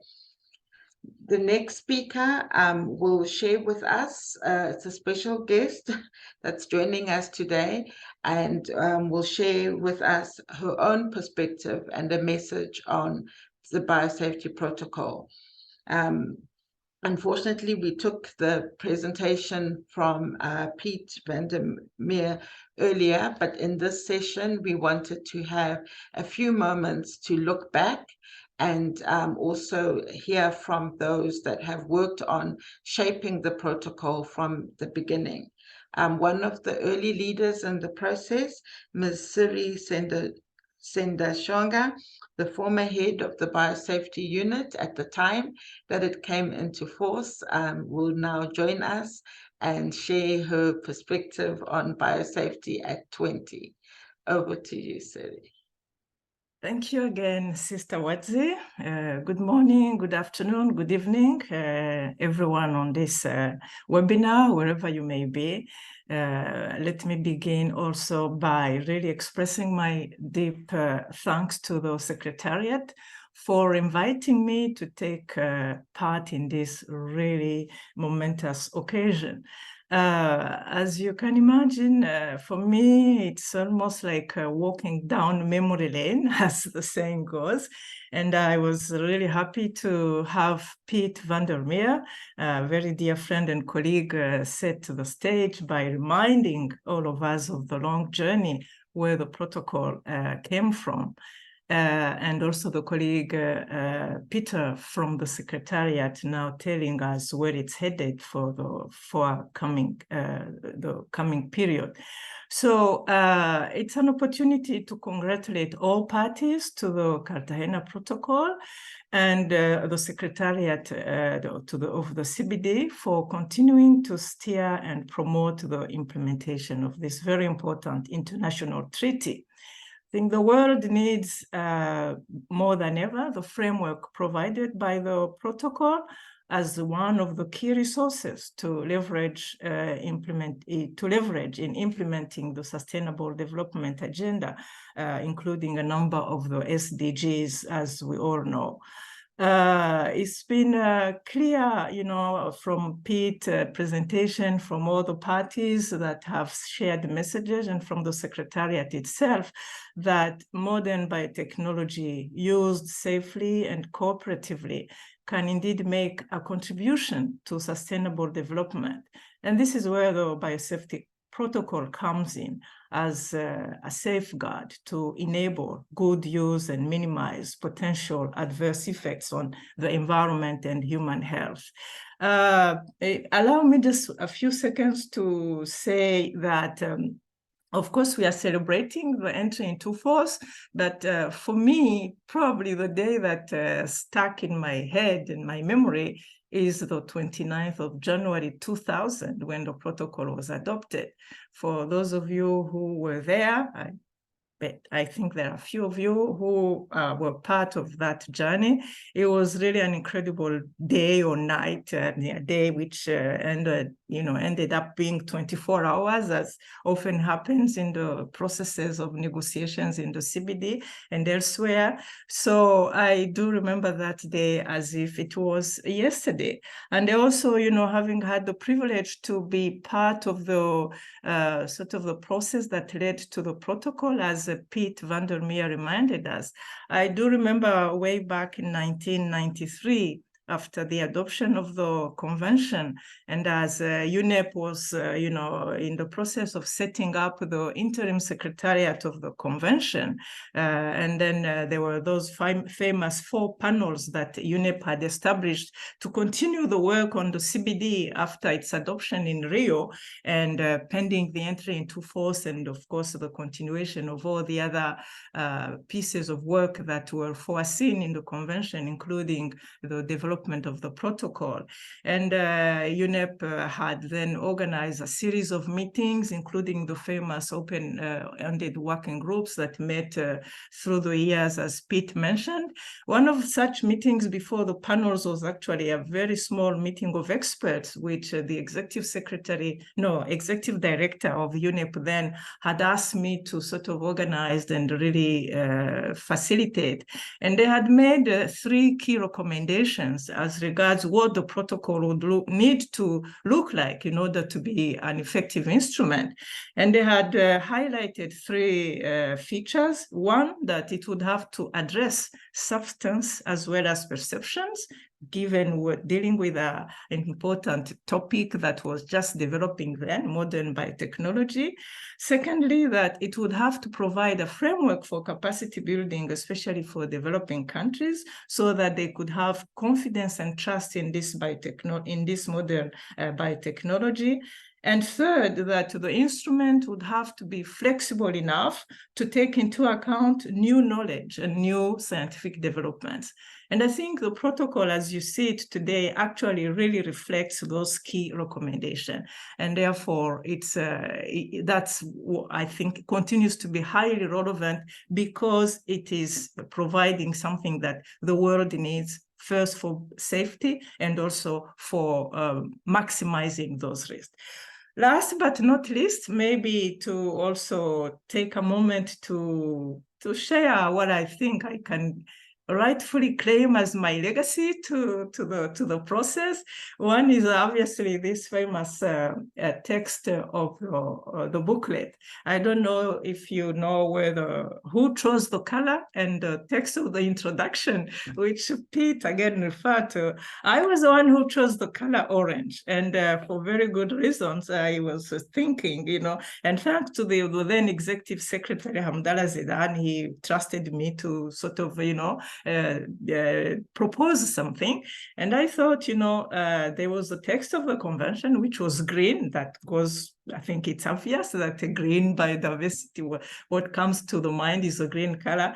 And I thought, Cartagena Protocol on biosafety, in those days, people were still quite skeptical and scared of biotechnology, modern biotechnology. And I thought, yes, you could put color red, which means danger, but at the same time, we want people to know that this new instrument is about minimizing risk and maximizing opportunities. So I thought orange would be the appropriate color. It's something that you see, orange is very visible, but it's not threatening. You don't feel afraid as if you see red. So that's how it came. And then lastly, I also then drafted that introduction text in the booklet.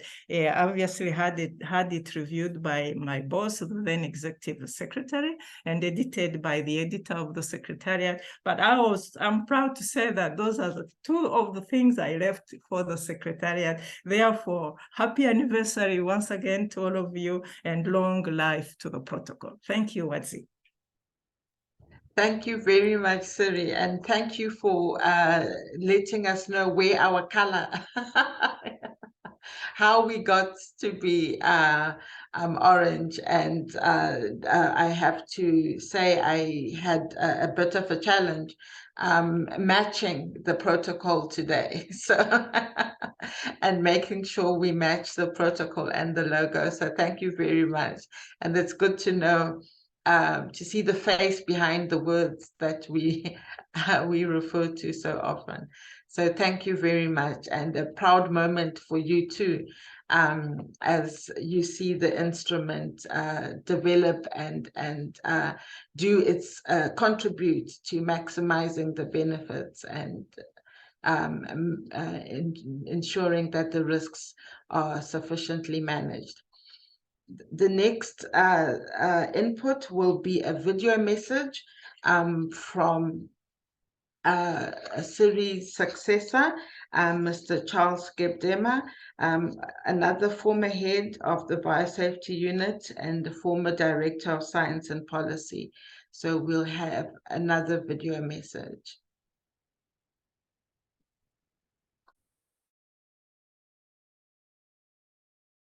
Congratulations to the Cartagena Protocol on Biosafety on its 20th anniversary.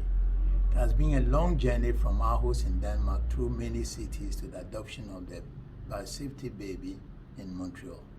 Having worked very closely with the protocol throughout these 20 years, first in capacity building in Africa, and then to the CBD Secretariat Montreal for biosafety policy development in support of the parties for half of the age of the protocol, I must express my appreciation to the parties, donors, and supporters of biosafety protocol throughout its growth. My deepest appreciation goes to the staff of the Secretariat Unit who burned the midnight candle over the last 20 years to get the protocol to its age. Again, congratulations to all. Charles Gebdema, former Director, Science and Policy, CBD Secretariat.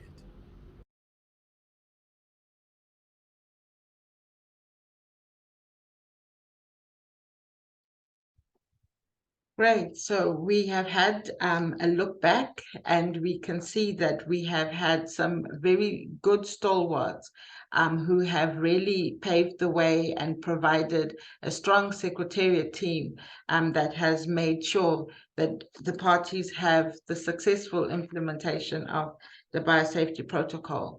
And again, just to thank our parties for making the protocol a success, for all the parties that have made voluntary funding available to support the various programs of work, and everyone who contributes on a daily basis, the national focal points, the competent national authorities, the BCH focal points, everyone working together to ensure the success of this instrument.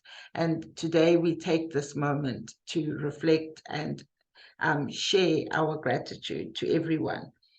Our next speaker works with a very important element of the success of the protocol, and he's with our mother institution, UNEP, and he works in partnership with the Global Environment Facility to support national implementation of the Cartagena Protocol on biosafety. He has also been part of the protocol processes for many years and has been part of the key successes over the 20 years. We will now hear from Mr. Alex Owusu-Bine, the Portfolio Manager at UNEP. Alex, you have the floor. Good afternoon. Can you hear me? Yes, we can hear you loud and clear. Good. I'd wanted to do a PowerPoint, but I will not do it again. I'll just share something and then make a short statement. I think that might be helpful because of time. I want us to, can you see this image? No. Are you sharing your screen? Yes, I was trying to share my screen, but I noticed that it's not. Let's try again.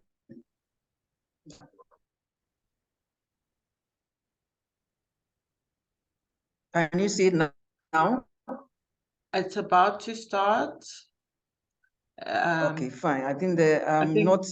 Let me stop share. Yes, so I was going to start my statement with a Ghanaian folklore. Mr. Acting Executive Secretary, colleagues, friends, we are very happy to be part of this auspicious ceremony.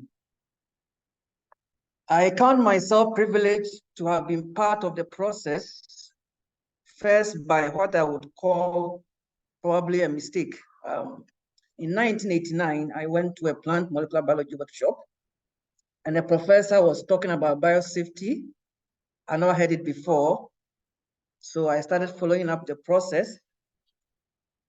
Then, strangely, in ICCP3 in The Hague, I had been sponsored by a research group to take part in the meeting, and our Minister of Environment, who was to be the lead of the national Ghanaian team, decided that the issues were too technical, and he wanted somebody to come and lead the delegation. And this was a young man who had been sent by a group out of the country to take part. So the minister asked that I should be made the head of the delegation.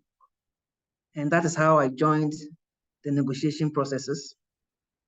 And I've been involved in all the COPs. I led the Ghana COP, the first COP1. I was the alternate head of the delegation. And I've been following the process. So that's how I got engaged in this, maybe by a mistake, but maybe there's a reason for it. Now, it gives me a great pleasure to take part in this meeting. It has been a very beautiful journey. We have grown together and have become richer and richer despite the challenges. The story of the bird I was going to share, Sankofa, is a Ghanaian folklore story of a bird whose neck is long enough to look back and sometimes look forward. So this bird can look back and see what is happening and can look forward as it goes on. I think that image is a good template of what we have done so far. It is very important. I'm happy that Siri and Pete has shared a background which I would have shared, a bit of what I know. It is good that we appreciate what has been done earlier on and build on to what we need to do as we go forward. One of the challenges we are facing is that parties are becoming very quick to forget what they have done and reinventing the wheel. It's important that we find what has been done in country and other countries and build on. Now, the UNEP-JEF Biosafety Program, we take our mandate from Articles 22 and 28. 22 on capacity building, and 22 on the fact that the Global Environment Facility is the financial mechanism, and it takes guidance from the COPs, the COP-MOPs and the COPs, and then they develop strategies. And because UNEP is part of what is called a JF partnership, we are called on to assist in implementing the proposals that come out. In that responsibility, we'll continue to support the implementation of the framework and guide as much as resources, energy, and technical knowledge allows. In terms of UNEP support, we have three key kinds of interventions we do: development and implementation of national biosafety frameworks. I'm happy to indicate that at least 123 countries have some kind of biosafety framework and have to build. Only a few countries in the world who are JF eligible have no kind of framework, just a few, which I will not mention for sovereignty purposes.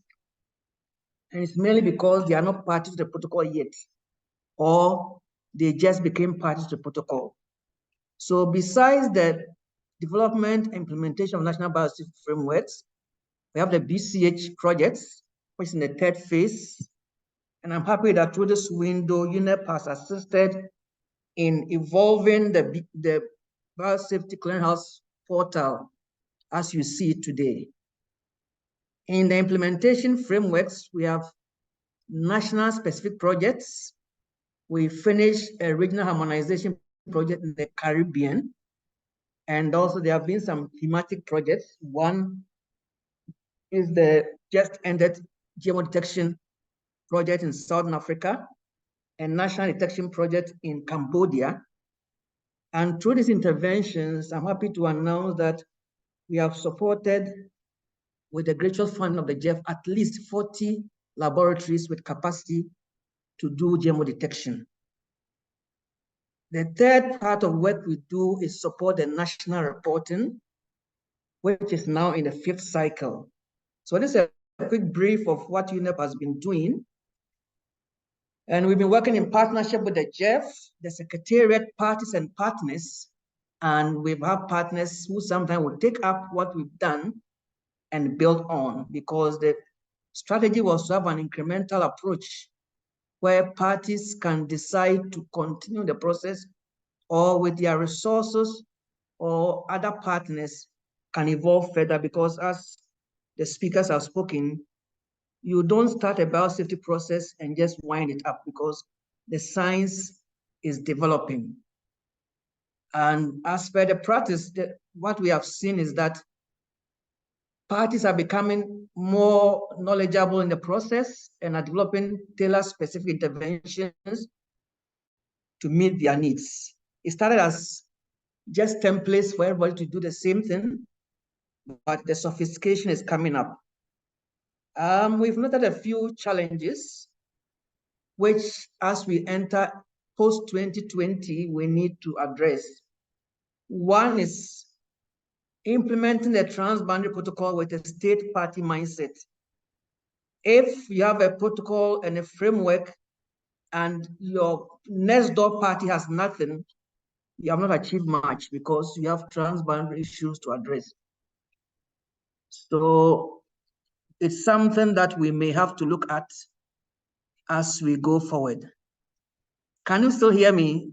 The internet is not too good. Okay, we can hear you. Okay, and yes, yeah, there we go. Now Okay. we have a better view of you, yes. Okay, I think the internet, I'm struggling, but it's fine, it's part of the work. The second point on the challenges is access to funding. From JEF 1 to JEF 3, agencies had to just work with the JEF to program resources. But from JEF 4, we are seeing more requests by parties, but less endorsement by the same parties to get the funding. So it's something that we need to find a way to address. And there seems to have been a window, which I'll mention just before I end. The third challenge we are facing is national ownership in driving the process. The policy, the regulatory and development options on biotechnology and biosafety needs a national position. As Siri and Pete have mentioned, the protocol is not to say biosafety is good or bad. We need to embrace the benefits, but also set up measures for minimizing potential risk. So that's extremely important. The other challenge we've seen is non-coordination of approach at the national level. Sometimes have different donors doing the same thing at the country level, and the parties tend to lose out because there's no contextualization and coordination. The final challenge we are seeing is that we need to anchor capacity building based on technical, institutional, and national arrangements. For policy and regulatory processes, we can guide, but we cannot tell a country how to develop its laws and policies. We've learned a few lessons. One is to ensure that there's available and critical resources. Two, countries or parties where they have dedicated national biosafety institutions, we are seeing a lot of dedicated and tremendous results. When the biosafety process is within a unit within a department, sometimes it's just more of letter writing and discussions. So it's very important we dedicate resources. We have also seen that there's a need for stronger cooperation and networking and knowledge sharing, which the BCH is available to do. And there's also a need for good project management tools and databases to facilitate codification of knowledge and information. In all this, party ownership and drivenness is critical. We, the agencies, can support, but the obligation and the priority should be driven by the parties themselves. We have had challenges in implementing Article 14 on bilateral agreements and regional cooperation.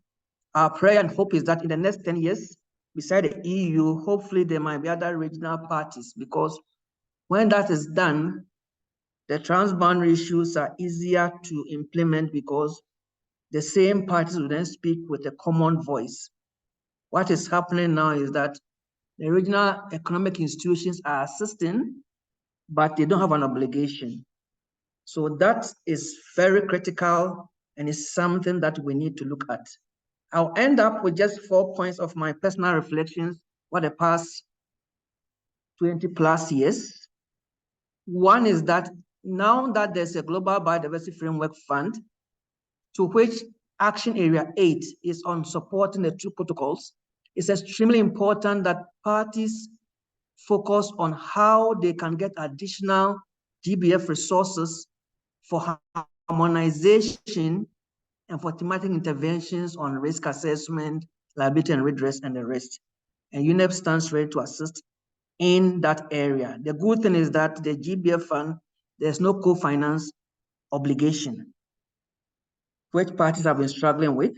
The second point, which was mentioned even by Peter, is that for us to ensure that we integrate our biosafety processes in the new MBSAPs and in the implementation of Kunming-GBF. Thirdly, we need to define clearly our regulatory focus. Either we're having a product-based decision-making system or a process-based or a mixed product and process-based biosafety decision mechanism. If we stand in between, it's very difficult for our countries to know our position as parties, and that is very important. My final point is that over the last 20 years, we've seen a bit of a decline in our negotiation capacity among the negotiators.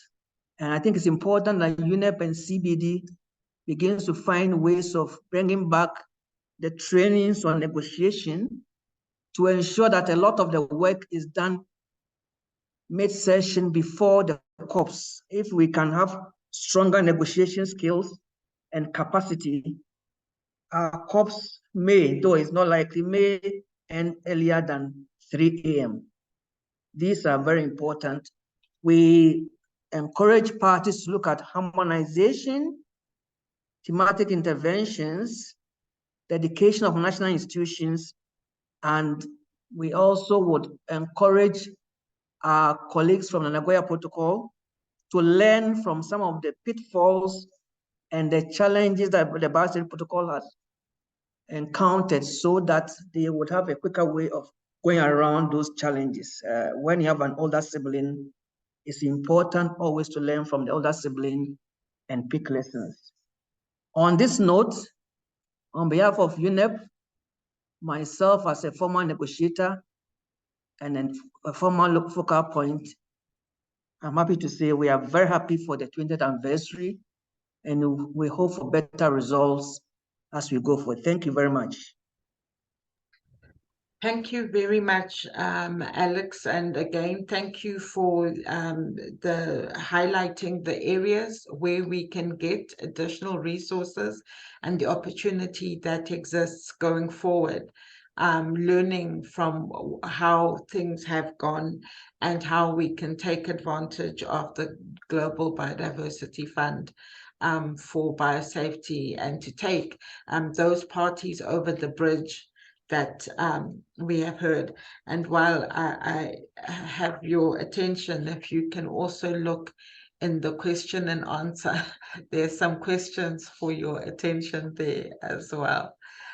Thank you, Alex. The protocol would not be... Okay, let me check. Yes, yes. The protocol would not be the success that it is without our stakeholders. And our stakeholder organizations have been part of the system. They have supported implementation. They have supported ensuring briefing documents and preparing and elaborating issues for our parties for their consideration. So we really thank the stakeholder organizations, and one of those is the Third World Network, who have produced a number of policy briefs and guiding information that has really supported our parties in their discussions, and also have participated in all of the structures and processes that have happened under the protocol. So the Third World Network is one of those family members in the global biosafety family. So now I will hand over to Ms. Lim, our senior researcher at the Third World Network, who's really been a stalwart supporter of processes under the protocol and contributed to the extensive work and structures under the protocol. She'll share her perspective on the role of NGOs over the last 20 years. Over to you, Lim. Thank you so much, Watsi. And first of all, congratulations to the parties and Secretariat on this milestone. As we celebrate the protocol's 20th anniversary, I'd like to reflect a little on the role of civil society over the last 20 years in bringing biosafety to the forefront. Global concerns over modern biotechnology actually began to be reflected more than 3 decades ago with the negotiations of the Convention on Biological Diversity. The Cartagena Protocol itself was a reflection of public awareness and participation, as growing public concern, fueled by scientific revelations, pushed the issue onto the intergovernmental agenda and helped shape the discussions. Civil society has been an active presence throughout, consistently raising concerns about the environmental, health, and socioeconomic risks of modern biotechnology and its products. NGOs, farmers' organizations, and indigenous peoples have been especially active in raising public awareness, working with critical scientists to highlight key biosafety research, running campaigns to increase public pressure, and informing policy decisions. Civil society's role is important, as governments do need the expertise of their publics, which include IPLCs, farmers, scientists, and social scientists, who may not necessarily be part of formal processes. As we know, the Cartagena Protocol's provision on public participation requires that governments consult their public in decision-making on LMOs. Civil society, in addition to participating directly in consultations, can help to mobilize other more marginalized constituencies to also participate. We can also help to ensure public peer review in designing biosafety systems and in risk assessment and management, and in the assessment of socioeconomic impacts. We can be involved in collective decision-making, vigilant monitoring, including for unintended impacts, and in horizon scanning for what new genetic technologies may bring, both in terms of applications and potential adverse effects. While civil society has and is contributing in various ways to promote biosafety, including in adopting precautionary measures, there are challenges that remain. First, there's a need to recognize the unlevel playing field between civil society and LMO developers that includes some of the world's largest multinational corporations. Despite these constraints, we believe that we continue to contribute positively to biosafety discussions. There is also a need to ensure genuine public awareness and participation, and governments can help by actively eliminating situations where conflicts of interest arise. Confidential business information claims, as well as claims by LMO developers, should be well scrutinized. Access to information is another critical aspect. Experience shows that if civil society and the public have access to credible science and information, they can engage well and make informed decisions. Access to information is also necessary for meaningful public participation. Finally, democratic, transparent, and accountable processes are needed. With a committed and watchful civil society, this can lead to better biosafety decision-making and clearer ways forward. Today, the protocol and its precautionary approach are more relevant than ever before, especially in the face of synthetic biology and new genetic techniques, such as genome editing and engineered gene drives. Their risks must also be addressed via the protocol's implementation and capacity building action plans, and in implementing Target 17 of the Kunming-Montreal Global Biodiversity Framework, including through NBCEPs at the national level. Given the complexities, issues such as socioeconomic considerations, liability and redress, public awareness and participation, and the free, prior, and informed consent of Indigenous peoples and local communities should become even more central now.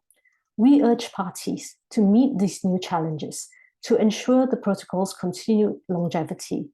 Doing so will require the collective will and effort of the international community.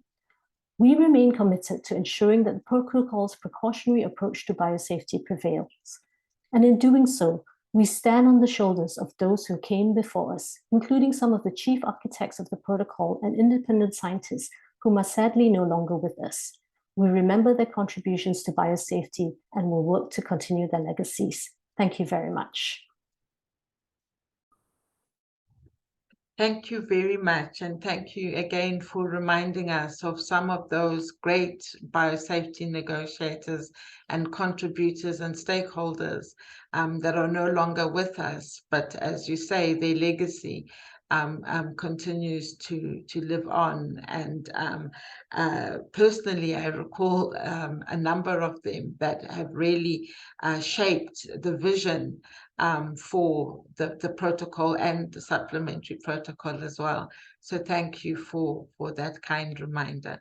And again, thank you for your contributions. Our next message will be from the Indigenous people and local community stakeholders. And we have a representative who has been very active as an IPLC representative in a number of structures on biosafety. And we have a video message from Mr. Kamal Kumar Rai.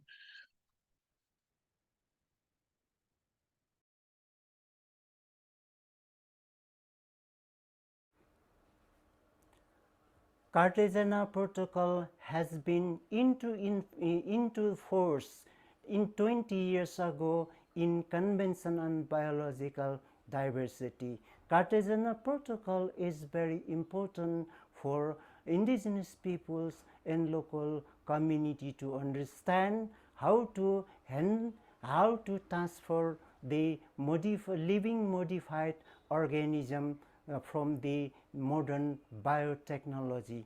Therefore, the capacity building on Cartagena Protocol need to be carried out in Kunming-Montreal Biodiversity Framework, Kamal, Nepal. Thank you.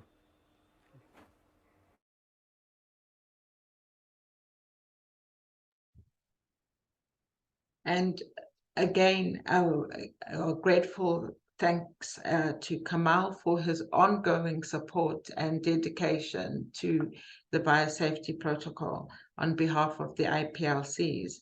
Our final statement will be from Ms. Sarah Lukey, the Vice President for Trade and Policy and International Affairs at CropLife International and the Executive Director of the Global Industry Coalition.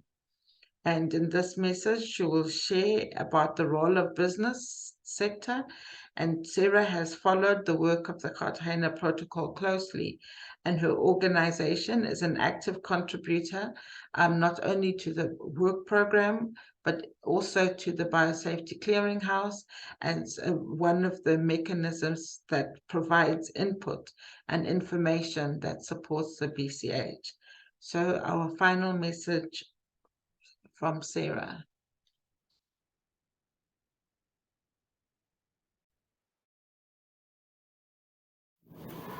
Greetings. As we celebrate 2 decades of progress since the Cartagena Protocol on Biosafety came into effect, on behalf of CropLife International, I applaud this remarkable achievement in safeguarding our planet's rich biodiversity. The protocol has played a pivotal role in ensuring the safe use of modern plant biotechnology for the benefit of both people and the environment. CropLife International looks forward to continuing to work together through our commitments to the action agenda that highlight the vital role of plant science in achieving global biodiversity goals.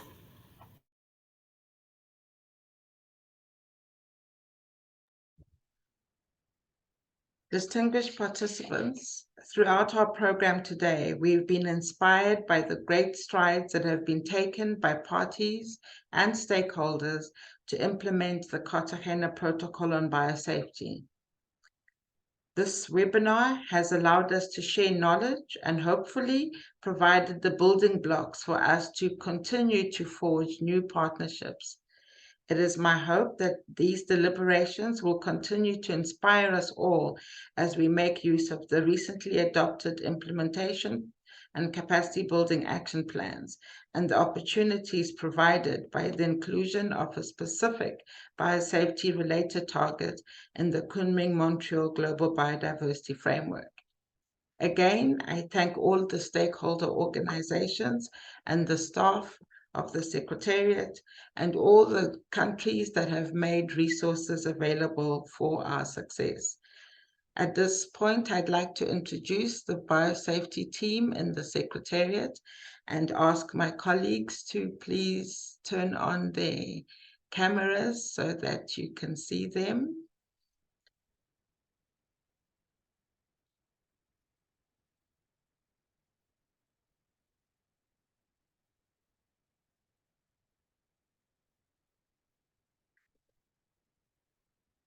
Okay, I can't see the others. Okay.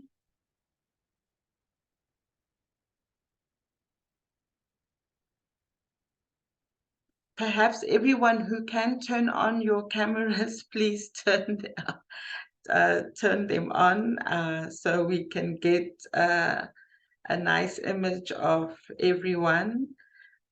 For our social media. I had wanted to pay tribute to the Biosafety Secretariat team that works behind the scenes and supports the work of the Biosafety Protocol, and so that you would see the faces behind the scenes, but it looks like it's not possible. So I will just name the biosafety team. You met Peter, so Peter wave, and perhaps the others can just, okay, Austin, is looking after the identification and detection, risk assessment, and synthetic biology. And Melissa, no, okay. But we also have Melissa, who supports the whole unit and looks after the technical programs as well.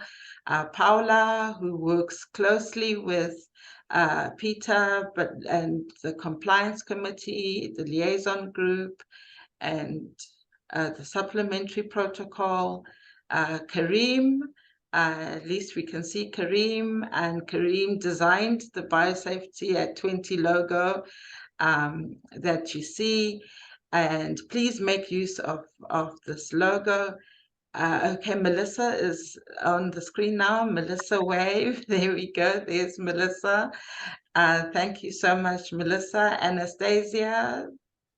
Anastasia looks after the BCH. There we go. Anastasia, wave. Awesome. Catherine. Ashley, James. Okay. But this is the biosafety team that works very hard, and I would really like to commend the team for all their hard work and for them to take a bow as we celebrate 20 years of the Biosafety Protocol, building on what the other colleagues before us have done, but really just inspired to take biosafety forward. And this team, as Charles said, he works, burns the midnight candles, and sometimes from both ends. So we're certainly very thankful to them all. And Ulrika for organizing this webinar today, our information officer, for putting everything together. So thank you very much, Ulrika, for your hard work. We have one more video message to play, and in the process, I don't know if Nancy, you want to turn on your camera as well, our colleague from IT who has worked very hard on getting us going. Our colleagues in communications that have been, thank you, Nancy, wave. Thank you.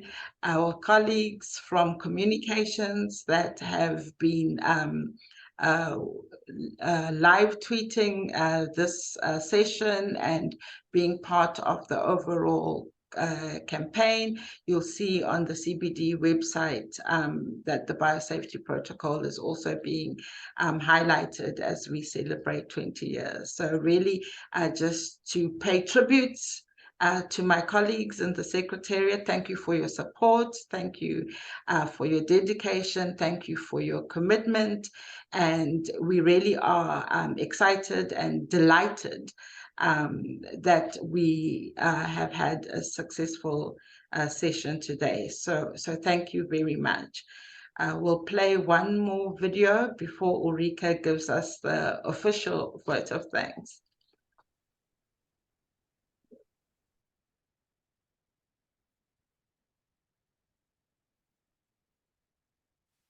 My name is Murko Yifru. I'm the Senior Legal Officer of the Secretariat of the Convention on Biological Diversity. I joined the Secretariat in 2001, almost a year after the adoption of the Cartagena Protocol on Biosafety. I joined the Biosafety Unit of the Secretariat as an Associate Legal Officer, Legal Affairs Officer. I later was promoted to be the Program Officer for Biosafety Policy and Legal Matters.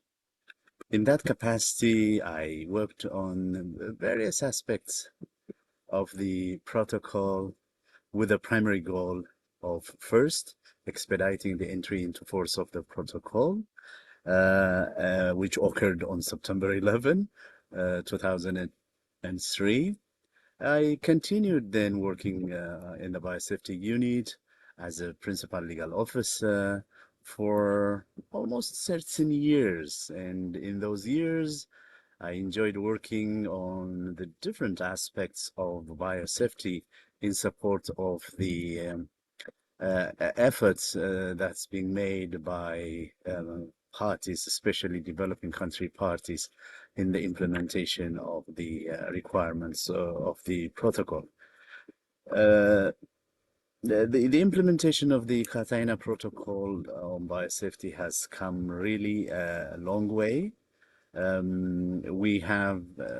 have worked mainly on compliance-related issues because it's mostly legal matters.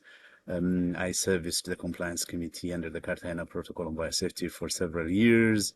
I was also the secretary of the ad hoc working group of legal and technical experts, which negotiated for over 6 years what finally became the supplementary protocol on liability and redress for damage that may be caused by living modified organisms.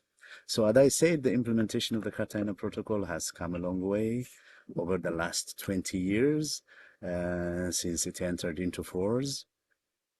Parties are more aware of the potential adverse effects of living modified organisms to the conservation and sustainable use of biological diversity. The protocol and its supplementary protocol are really essential not only for awareness raising, but also for taking some precautionary measures in protecting biological diversity from a potential adverse effect of these products, these living modified organisms. I think I wish my colleagues in the biosafety unit successful years to come in the service of the protocol and in the service of the parties mainly. There are a number of things to still address or complete under the Cartagena Protocol on biosafety in order for its objective to be achieved. And thank you very much and congratulations for the commemoration of the 20th year commemoration of the entry into force of the protocol from 2003 now 2023. Thank you.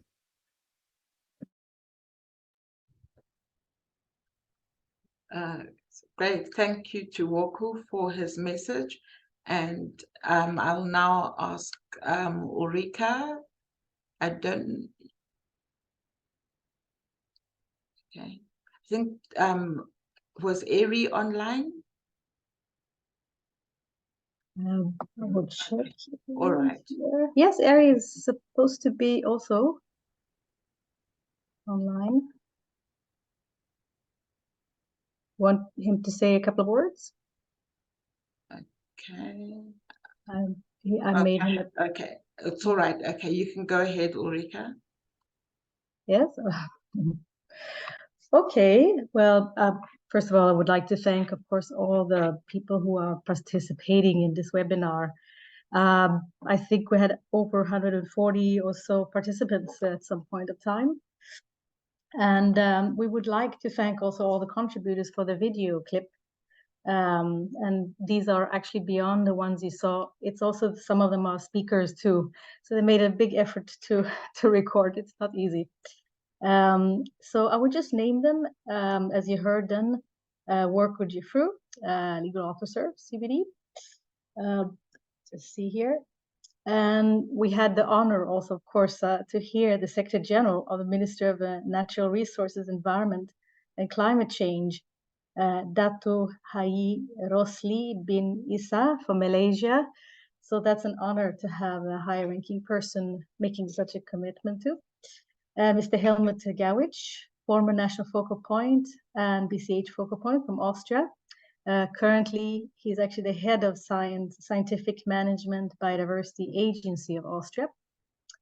Mr. Mathurin Rumamba, BCH Focal Point from Burkina Faso. Mrs. Rita Andorko, National Focal Point from Hungary, Mr. Hatem Ben Balgasem, BCH Focal Point from Tunisia, Mrs. Luciana Pimenta Ambrosovius from Brazil. She is also a risk assessment, or she was a risk assessment forum chair. Mrs. Jimena Nieto Carrasco, former co-chair of the open-ended working group of legal and technical experts on liability and redress. Mrs. Charles Berema, former head of biosafety unit. He was also for a while former director of science and policy at CBD. Mrs. Sarah Luki, the vice president, trade policy, international affairs of CropLife International, and she's also executive director of the Global Industry Coalition at CropLife. Let me see, Mr. Kamal Kumarai, IPLC, of course, represented from Nepal. Mrs. Nato Nugapi, National Focal Point from South Africa. Mr. Rigobert Niep, Chair of the Compliance Committee. Mrs. Galina Mozgova, BCH National Focal Point from Belarus. Mrs. Maria Lorey Ugabala from the Philippines. Mr. Enrique Fernandez Noto, former BCH Focal Point from Peru. Mrs. Lim Li Chin, senior researcher at the Third World Network. And these are all our speakers and video contributors for now. And thank you so much for attending. So thank you very much, everyone. And we raise our virtual glasses and celebrate our 20th anniversary, and wish you all a great day further. Thank you very much for joining us today, and all the best. And Pete, you came back. Thank you very much for coming back. So thank you, thank you, thank you, thank you, thank you, thank you. Thank you. Thank you, Laurelie. Thank you. Thank you, Rigobert. Thank you, Alex. Thank you, Anita. Thank you. Thank you. Thank you.